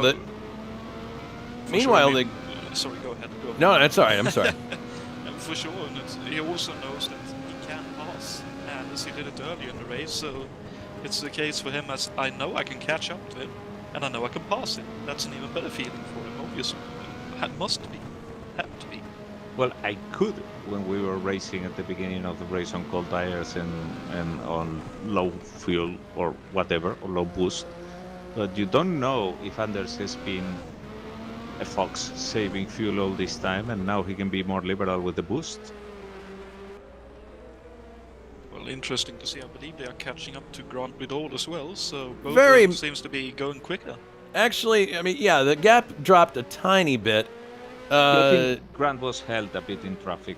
Yeah, it dropped to 8.9 seconds now, but it's not a precipitous change. And now it looks like after that little bobble, Nilsson's got his rhythm back, and now the gap's opened back up to a little over 2 seconds. So if Nilsson can keep the car clean and not make any miscues like the one we just saw, I think he's got a good chance of holding off Nilsson. The real question is going to be, can Grant make it to the end with that gap intact? I don't know. Again, like Alberto said, we can't be sure because it might have been traffic that slowed him up. We'll have to keep a close eye.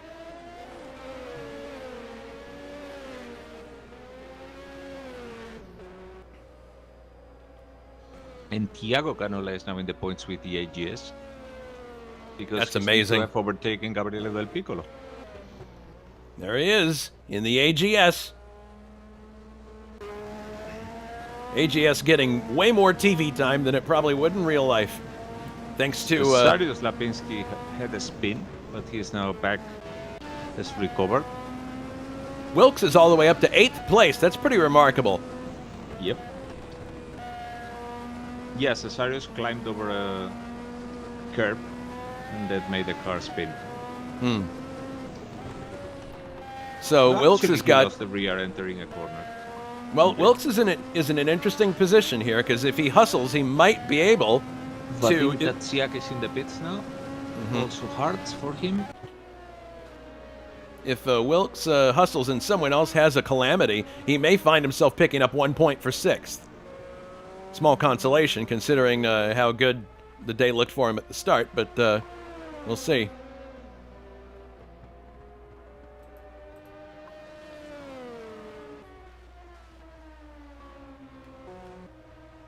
Yep. Pretty amazing. We have a AGS in 6th place.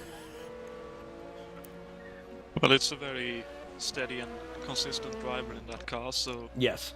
I believe as long as the engine can last us, so I think Thiago will be able to.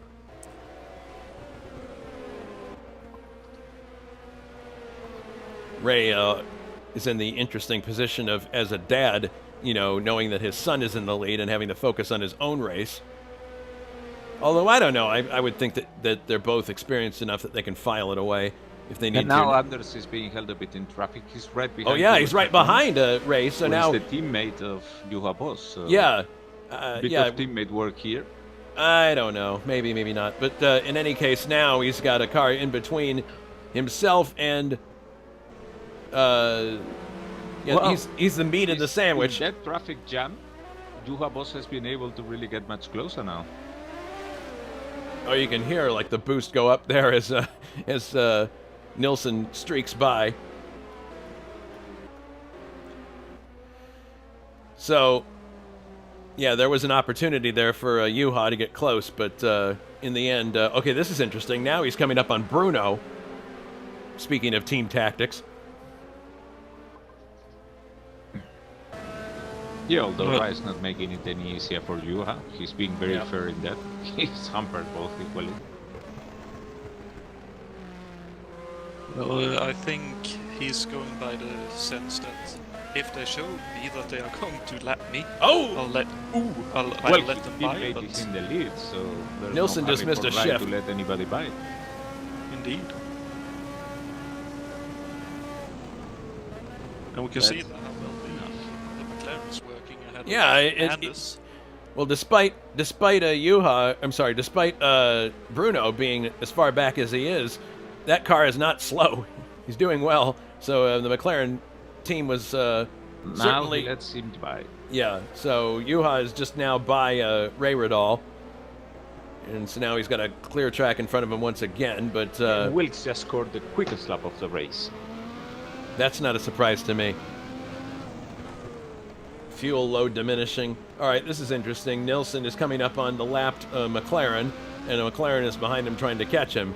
I wonder if the radio chatter is going to be going now between Ron Dennis and his two drivers. Well, it's not impossible, but at the same time, it might be tricky to make it work, because from what I can make out, neither Rosberg nor Prost was too happy to be doing too much tactical stuff in terms of between teammates, obviously. All right, Nilsson is right with Bruno now, and knowing Bruno, he'll probably just move right over. That's what he does in situations like this.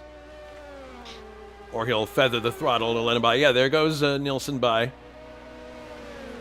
Streaking by in the straight. You can see Juha in the identical McLaren.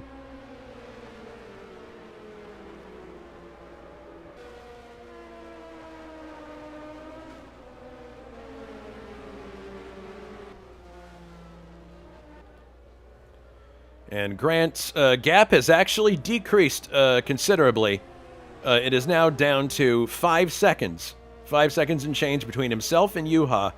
I'm sorry, Nilsson. So both of them are definitely closing in. Yeah, they are. So here comes, just to give a differential in time here, you can see it. There's Nilsson, there's Chacon, there's Boss. So the gap is closing. So we could see a late charge here by somebody, which is actually, oddly enough, what happened in the test race that we did, and it was a McLaren, oddly enough, that made a late charge in the hands of Bruno and won the race. I wonder if we'll see that repeat, but with a different car this time. It'll certainly be interesting to watch, for sure. I've been enjoying covering this with you, too. Thanks for being in the booth with me today. I know it's difficult, like, coming back after a bit of a break, and I've been trying to shake out some of the cobwebs, and there's a bit of rust here and there, but I think we're doing an okay job, especially with all the new car and driver combos. But I appreciate your assistance very much. And Wilkes is pushing so much because he probably wants or thinks that he has a chance at getting Gabriele Del Piccolo's 6th position, because they are actually in the same lap. Mm-hmm. Gabriele just went by the finish line, and Wilkes does so now. So it's only because the hood doesn't show it, but Wilkes is just like 2 or 3 seconds behind Del Piccolo. Well, oh my goodness! Grant just ran up hurt. on the curb quite a lot, so that'll cost him some time. Let's see what happens when he comes off the corner here, hits the line. We'll see what the gap is. Well, we got to wait until the others cross, of course. I reckon he's 4.8 seconds. I reckon he's getting a little bit rattled by the fact he can't pull away. Maybe, but it looks like we're heading to a dramatic finish in the Brazilian Grand Prix here, so don't switch off your YouTube.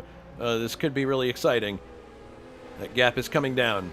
And Juha now is right behind Anders. The gap is only 8 tenths, now 6 tenths of a second, according to our Longines Olivetti timing and scoring.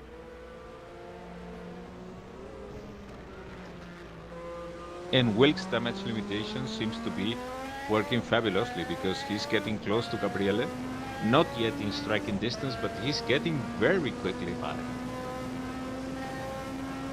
So, in a very Ayrton Senna-esque way of recovering from a fault that was not of his own, he seems to be able to even try to score a point, because, yeah, he's really now, the distance is diminishing visibly. Just 1.7 seconds behind Gabriele and catching up very quickly. Yeah, the gap is 4.2 seconds now.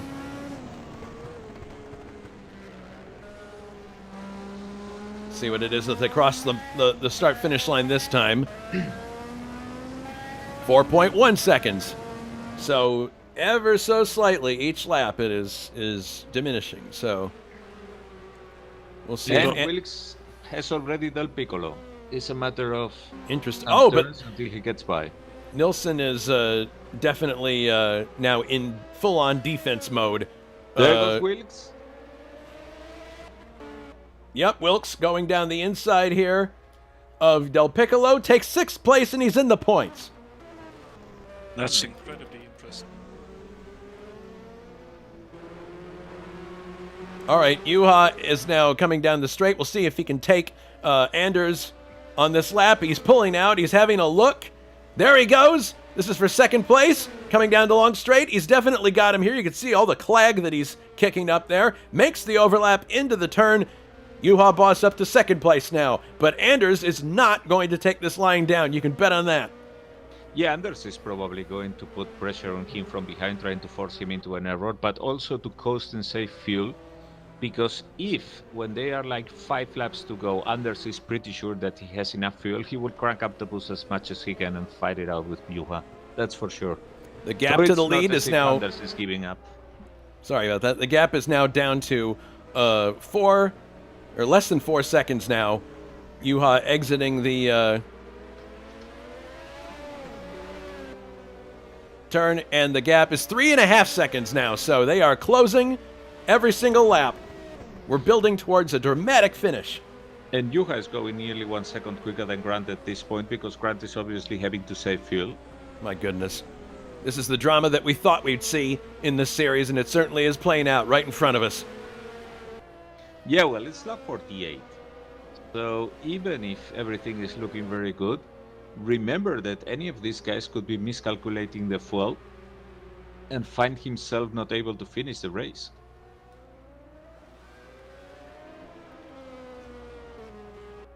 And Wilkes just turning on the speed, and he is pulling away from Del Piccolo now to the tune of 4.2 seconds. Not that he needs it really that much, because there is a huge gap to the 5th qualified. But knowing Wilkes, he wants to have as many chances as possible of scoring in case there is a... Oh, there is a car going there at the end of the straight. I'm so disappointed to see Thiago out of the race. That was an incredible opportunity to score points in a car that had no business scoring points. But that's another DNF to join Hackman, Yunt, Hilla, K.O. McKeels, Brian Janik, Olsen, among others. Nilsson staying right with Juha as they come off the corner here. The gap is now 3 seconds almost exactly. Crossing the line now, it is down to 2.1 seconds. My goodness. So yeah, we're looking... Anders is keeping up with him, so... That means, as I said, that Anders was not willing to waste fuel fighting with Juha. He wants to just hang on there, because he knows that where it counts is being ahead in the last lap, not now. Very much so, and he also knows that the door might very well open to let him past when Juha goes for the lead. He could take both 1 or maybe 2 positions. And look at this, Juha is right with Grant now. So Grant has had to back off the boost quite a lot, it appears. Either that or he made some kind of an uncharacteristic error. Yeah, you can definitely see the speed closure here as they come into the corner. So Grant very definitely is going to have to be in full defense mode. And there's still many laps to go. 10 laps to go. Unless Grant can pull off a dramatic... unless he can really make that car wide, I think he might lose the lead here, as Juha basically stalking him at this point. But even if Juha gets by, which appears that inevitably he probably will, he then has to contend with Nilsson, who's right stationed behind him. Grant runs wide. Looked like he was actually giving a bit of room there to Juha, but I don't know. Juha goes to the inside, takes the lead of the Brazilian Grand Prix. He saw the chance, he cranked up the boost when he saw that error by Grant. Yes. He obviously cranked up the boost, and that speed differential coming out of the turn was a killer. And those 2 cars are now running right nose to tail as we're looking from Anders' car. Yeah, Grant is like trying to stay there to force press the pass on Juha, but his main concern is Nilsson. Yeah, Nilsson is getting very close now. Yeah, look at that. I mean, I'm not sure if he is aware of it, but Nilsson was coming from behind with Juha. No. And now the real problem for Grant is Nilsson, not Juha. Yep. Oh, no, but look at this. There goes Grant back by into the lead. Grant back into first place. That's for you. Yes, there it is, but here comes Juha back. Oh, my goodness, he chops right across the bow. My goodness, that was close. Grant back into the lead of the Brazilian Grand Prix with the aid of some French boost.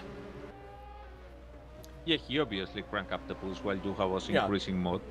That's the funny thing about these cars, that you can get like all of a sudden 50, 60 horsepower more easily by cranking up the boost. But, well, it's your 5 minutes of glory, because the pace of Grant saving fuel is obviously way inferior to Juha.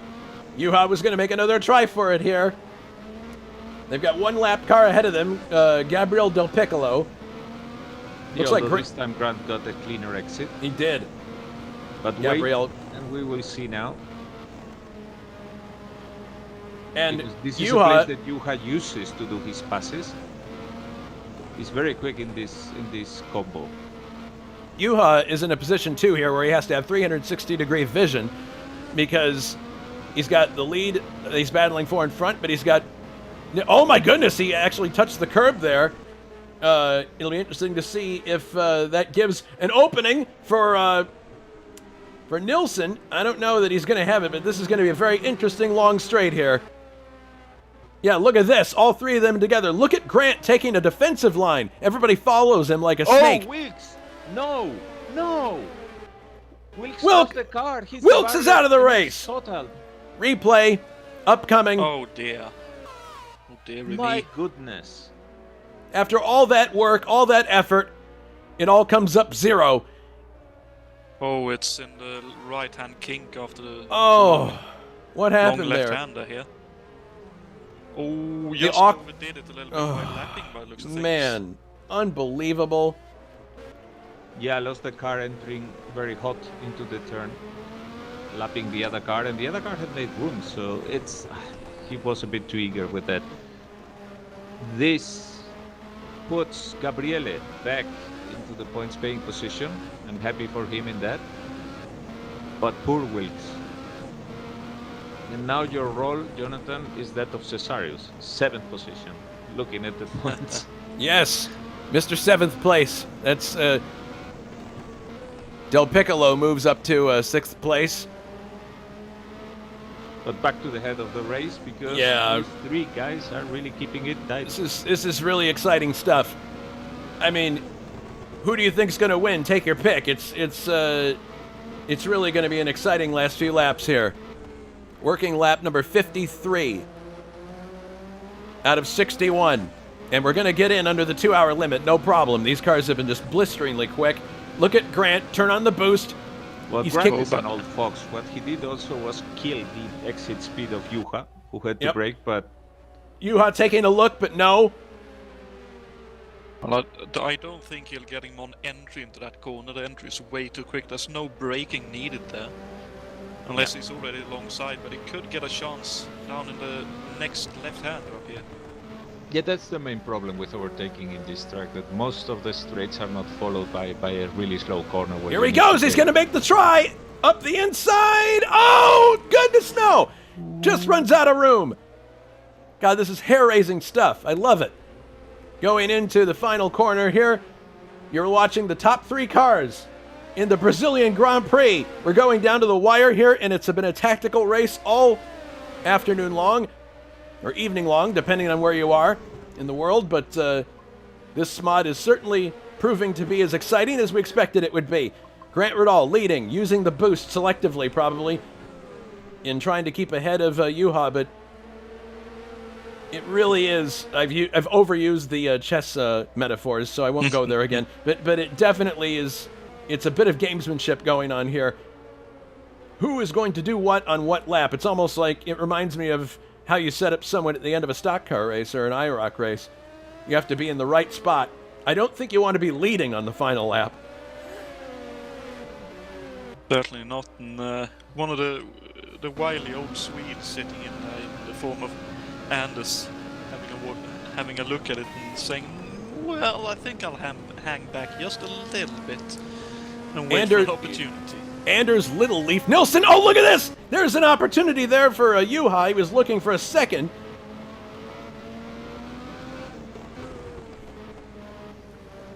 And they got a lap car of Thomas Matusek coming up here. I don't think he would be a... No, not at all. But and they're coming to a point where I think he can get out of the way quite easily. There he is. He's pulling to the right. Good job, Thomas. Oh, look at it! Oh, my goodness. That was scary. You had an inkling to go down the inside. All right, now it looks like he's probably going to... Yeah, oh, but look at Grant. Grant just... cranking up the boost. Grant reaches over and turns the knob. And I can't help but getting a Jeremy Clarkson sort of sound in my head whenever you see that kind of boost going up. Just power! Yes, more power! Although, I think that by now Juha has realized that instead of playing with the boost, he's going to basically try to force Grant into having to use the boost that much. Juha is probably on a more steady boost, and Grant is going up and down, and Juha hopes that he runs out of fuel or goes to a point where he really has to cut a lot. Grant taking a defensive line again, and the cars have to follow like a snake to take advantage of the slipstream. Down the straight they come. Here comes Juha down the inside. He's having a look. Juha retakes the lead. Oh, slight contact between Juha and Grant Riddall. Nilsson closes. It looks like he's trying to take advantage here. My goodness, this is insane. Whoa. Whoa. And now, with Juha back in the lead, now Nilsson has a shot at second place.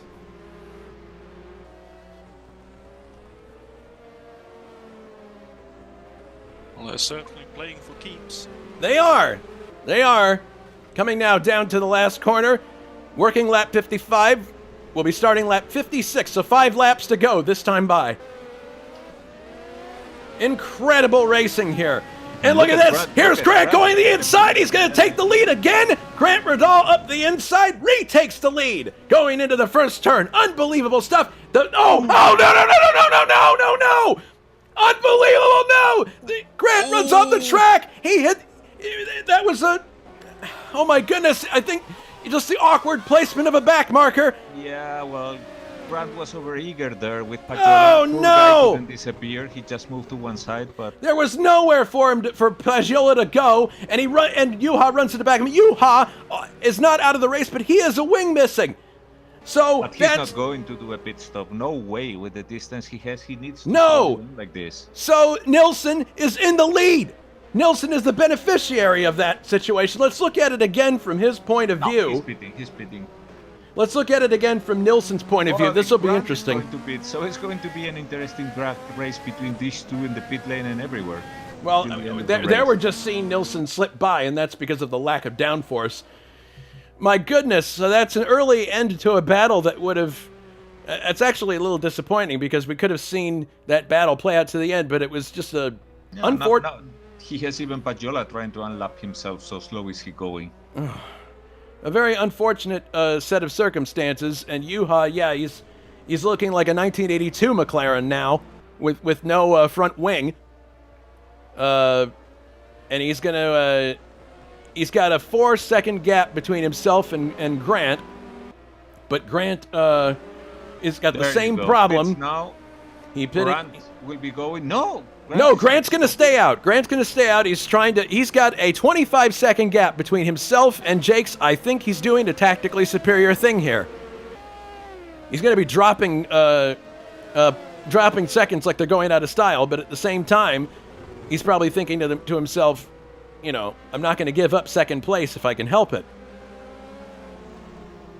No, indeed. Well, that's certainly not bound to work. And look at that, the two more unreliable cars of the grid historically, the Minardis, well, nearly the more unreliable, there they are, soldering on to the end of the race. I know, and it's interesting how the Minardis have been at the center of a couple of controversial moments. I mean, there was no contact with Wilkes when he went out of the race, but there was a Minardi present in frame in an awkward place. So... the boss goes out in a rage, even throwing out, hitting the cone that was marking the pit exit. So he's furious, pole I'm sure. position. Now he will be going all out with the boost in an effort to overtake Grant. And Jakes is now, of course, right behind Grant. And is going to take the second position away from him. Yeah, there you go. So Juha has a chance of getting into the podium. Okay, so I was looking at a different... Yeah, there it goes. Now, the wait. Jakes is 1 lap down because... No, Jakes is a lap down. That's right. Ah, okay. Therefore... No, Grant is finally pitting. He sees that it's impossible for him to continue like that. He has a full lap advantage over Jakes. So there's no point in hanging on. And because of the extra time he has spent in the track going so slow, he can consider his position lost to Juha. Yeah, he's going to lose that position now. Juha is 24 seconds behind him, but he's going to go streaking by now. So basically, now Grant is third. Jakes has gone up to second now. Grant is now down to third. Yeah. When going Unbelievable. Through the start-finish line, he unlapped himself. Incredible developments towards the end of the race here. We're working. Now let's see if Juha can catch up with Jakes, although I don't think so because Jakes Juha's in third again. Yeah, but Jakes is way ahead of him. You know what? It's really interesting that you have Jakes rising through the field like the cream to the top of the bottle. And then also Nilsson just patiently waiting for the right moment. If we were going to give out an award for the race fox, I think it would go to Nilsson. Very, very cunning throughout the race, not engaging in meaningless battles, and striking when it counted. Indeed, and using his experience, because he's been in a lot of situations like that one where he's seen other drivers fighting hard and Jake's now overtaking, and it's funny because Pajola and Matusek are fighting for position, both teammates. They are 10 and 11th. That's funny. Fighting for position at the very end of the race.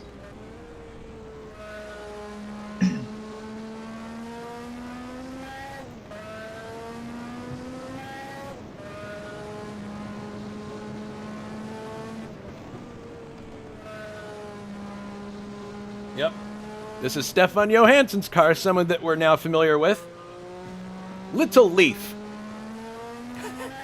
With the little leaves on the side of his helmet. So,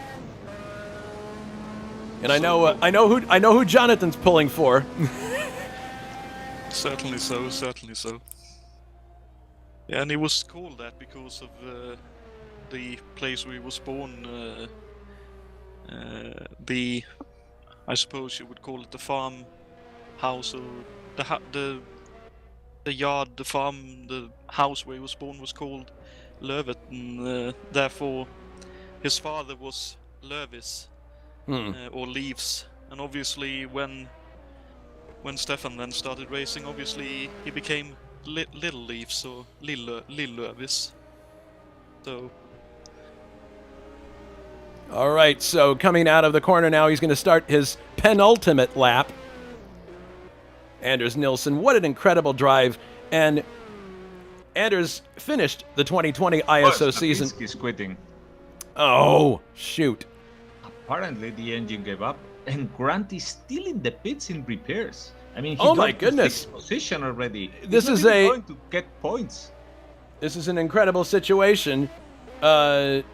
Yeah, Grant is in the pit still, and that could possibly mean that Bruno Chacon moves up. Was on 7th position. He stopped on the track, and that's really terrible for him because the car on the 6th position was right now stopped in the pits, powerless.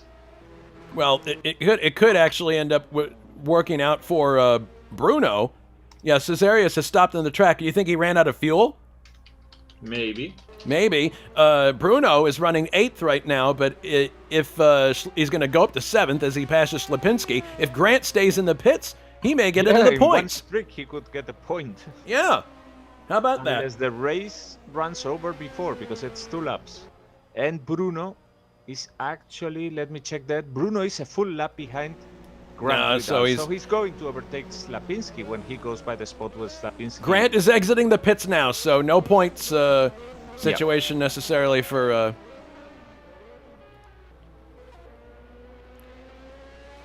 And Nilsson is getting ready to start his final lap in the Ferrari, and what a difference a year makes for Scuderia Ferrari. They're looking at the possibility of winning the first F1 race of the 2020 ISO calendar year. Last year was a dreadful year for the Scarlet Cars. The Tifosi had nothing to cheer about. And Gabriele is going to get the 5th position, which is absolutely great. That's incredible, yeah. So we've got points for Jakes and for Del Piccolo, so it's going to be a great day for Benetton in terms of the Constructors' Championship. Anders finished the 2020 ISO season on a real high. He was one of the best performing drivers towards the end of the season, and it looks like he's going to carry over that form right into 2021 if this race is any indication. He did obviously take advantage of other people's misfortune, but he is where he is, not just because of that, but because he played the race very well, saved the boost when he needed it for the end, and just drove a very, very smooth race. I have to say I'm really impressed. For sure, and it looks like he went into this race from the looks of things with the mindset of to finish first you have to finish. And exactly. Clearly that has worked out splendidly for him here. All right, one more turn to go. Or 2 more turns to go, sorry. And watch out, because Ray Riddle is stopping. He's stopping. Ray Riddle's stopping? Very likely. Unbelievable. Well, we thought that might happen, but as ever, coming off the corner, here is Anders Nilsson, Forza Italia, Ferrari. And Anders Nilsson win. Whoa, and in Ray Brazil. Riddle, I think he basically slowed down to let the leader go by so that he could take the flag at the same time because he was running out of fuel. Wow. Considering how slowly he's going across the line there, that's very likely indeed. Here comes David Jakes, who must be ecstatic at being able to finish second. He pulls across to salute his crew. The Benetton finishes in second place. Great result for David Jakes to start the year. Here comes Juha. Good job salvaging third place after that incident earlier with Grant Ridal. Actually, he's bounced back from a lot of adversity today, now that I think about it. He also made his fastest lap on the way, 129.5. Ray Ridal is finished fourth, and you're right, he crossed the line behind the leader, so he's done. Gabriel Del Piccolo on his cool-down lap is fifth. So, as we were saying, a great day for Benetton. Sixth, here comes Grant Ridal, so it looks like he's going to pick up 1 point, but that's small consolation, considering how good his form looked earlier in the day. But that, I don't know, we'll see what happens with as he four-wheel drifts off the corner to finish the race. But Ligier, in the hands of the Ridal family, could be a force to be reckoned with in this championship. We'll see how things develop. Seventh, Bruno Chacon, so he doesn't end up scoring a point, but great recovery drive considering what happened. Eighth for Vadim Tasiak. Cesarius out of the race, possibly fuel, we're not sure. John Team finishes 10th in the Lola, that's not bad.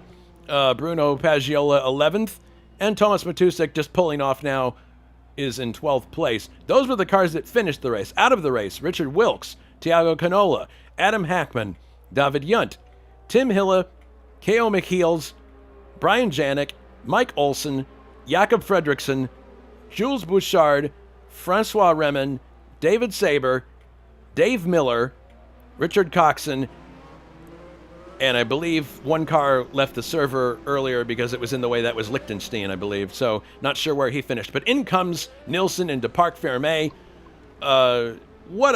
He must be absolutely over the moon. Well, that was a very exciting race. I think this season is looking very good from the point of view of the race excitement. I'm really looking forward to broadcast more races. But I have to leave you guys now because I have to do some housekeepings. We got a USAC thread to open. Oh, that's right, we do. Don't forget, so everybody. I'll be here for the interviews. Yes, I will take over the interviews. Alberto, thanks very much for your help. Appreciate having you in the booth as always. Take care, my friend. Take care. All right, so that was... our color commentator, Alberto Ibañez, And we have in the green room, as expected, our winner, and we're going to bring him in now. Anders Nilsson, congratulations on winning the opening round of the 1986 championship. Fantastic drive. It looked as if you played that race really well from start to finish, and you were just in the right place at the end. Take us through this win for you. Thank you, Jason. Yeah, as you said, I don't have the raw pace to keep up with those guys, so I controlled the fuel instead, so I had a little bit more in the end. I think that's why I could stick with them, but it was, oh man, so hard work. You probably had your heart in your throat a couple of times watching what was going on in front of you. There were a couple instances where you probably felt lucky that you didn't get collected by one of those two. Yeah, I mean, unfortunately, Richard crashed very early, and he was with me. He said, keep your head, keep your head. He was keeping me calm in the end. It was, don't mess it, stay out of it, he said to me. So yeah, I crossed the finish line with 3 liters left in the tank, so my goodness, I didn't have that much to play with, but it was great fun. And I mean, you keeping an eye on the fuel, keeping an eye on the track, competitors. It was, man, I'm exhausted. I'm an old man, Jason. So this is well, you're going to be mobbed by Tifosi, but because last year they didn't have. We were saying on the broadcast they had nothing to cheer about last year, and suddenly now I guess it's feast or famine for Ferrari fans. So fantastic drive, really exciting to watch. And as far as the mod is concerned overall, what are your impressions? I mean, obviously we had a test race that we did, but did the race, as far as the experience with the mod, meet your expectations? Were there any surprises? No surprises, and the expectations were actually met and above, so to speak, because the way you need to treat the fuel and everything is just it's not idiot racing. You need to, and when you get carried away doing 3-4 laps, oh shit, the fuel, Jesus, it's like you really need to think. But I have to give a shout out to my Mr. Magic, Ian Mills, the guy that helps me with the setup. That was a great, thank you, Ian. It was a great car to drive. Ian Mills, the race engineer for the Ferrari team, apparently. Yep. So the next race on the calendar for this series, I believe, is the Spanish Grand Prix, which is going to be on Sunday, February 7th. Any thoughts on that race, Anders? Really looking forward to. It's actually one of my favorite tracks. So, yeah, I'm looking forward to do F1 on that one. It's going to be tight, but it's going to be fun. Mm-hmm. Well, we're looking forward to broadcasting that race on Sunday, February 7th. All those of you who are here watching this one, you can watch the same exciting series again for round 2. Sunday, February 7th, green light at 2000 CET. More closely, we're going to be going USAC racing next week. The first round of the 1978 City Corp Cup National Championship, title sponsor for USAC this year. It's the Jimmy Bryan 150 at Phoenix. And that ought to be really interesting. Jonathan, I'm sure you're excited to kick off another exciting season of Turning Left. I'm certainly looking forward to it. Phoenix always puts up some crazy stuff, so will be very fun to watch and very fun to see what kind of racing we can expect with slightly newer machinery and a bit more help for the drivers, I suppose, in a way, but also completely different to what they had last year.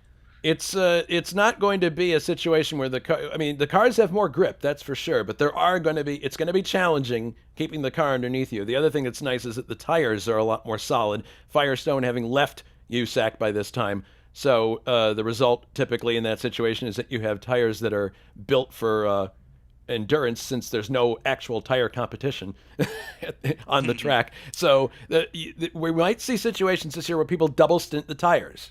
You'll have to watch, but fuel limits in every race, at least that's the way it looks like it's going to be right now, and that's going to be another thing that plays into it. So people will have to watch the boost, not unlike this series.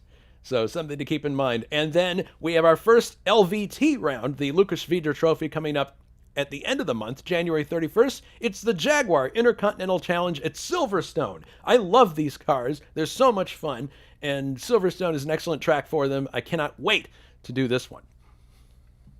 It's certainly going to be a fun one. I don't know if I'll be driving, but really nice looking cars, those Jaguars, and certainly the racing every time we've ran them has been very, very nice indeed. So should be a very close affair.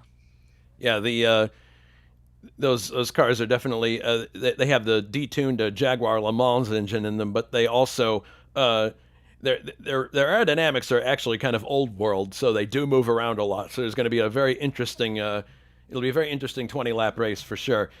We talked about Jerez, the second round of the championship. We also have the second round of USAC on Valentine's Day. The Datsun Twin 200 from Ontario. So that's interesting. We're typically running 500-mile races at Ontario, but this year we have a 500-miler later on in the schedule. But we started at Ontario with a sprint 200 miles per hour for sure, but a 200-mile race, absolutely. And coverage of that will also be at 2000 CET on Valentine's Day, February 14th.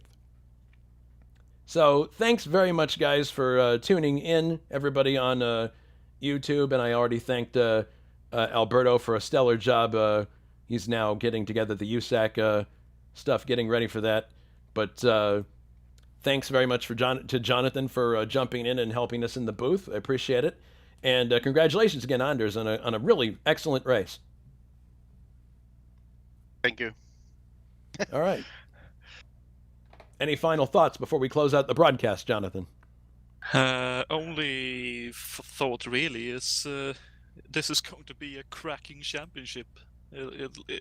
Clearly, it'll be extremely close, and the winner will be very well deserved, no matter who wins this championship.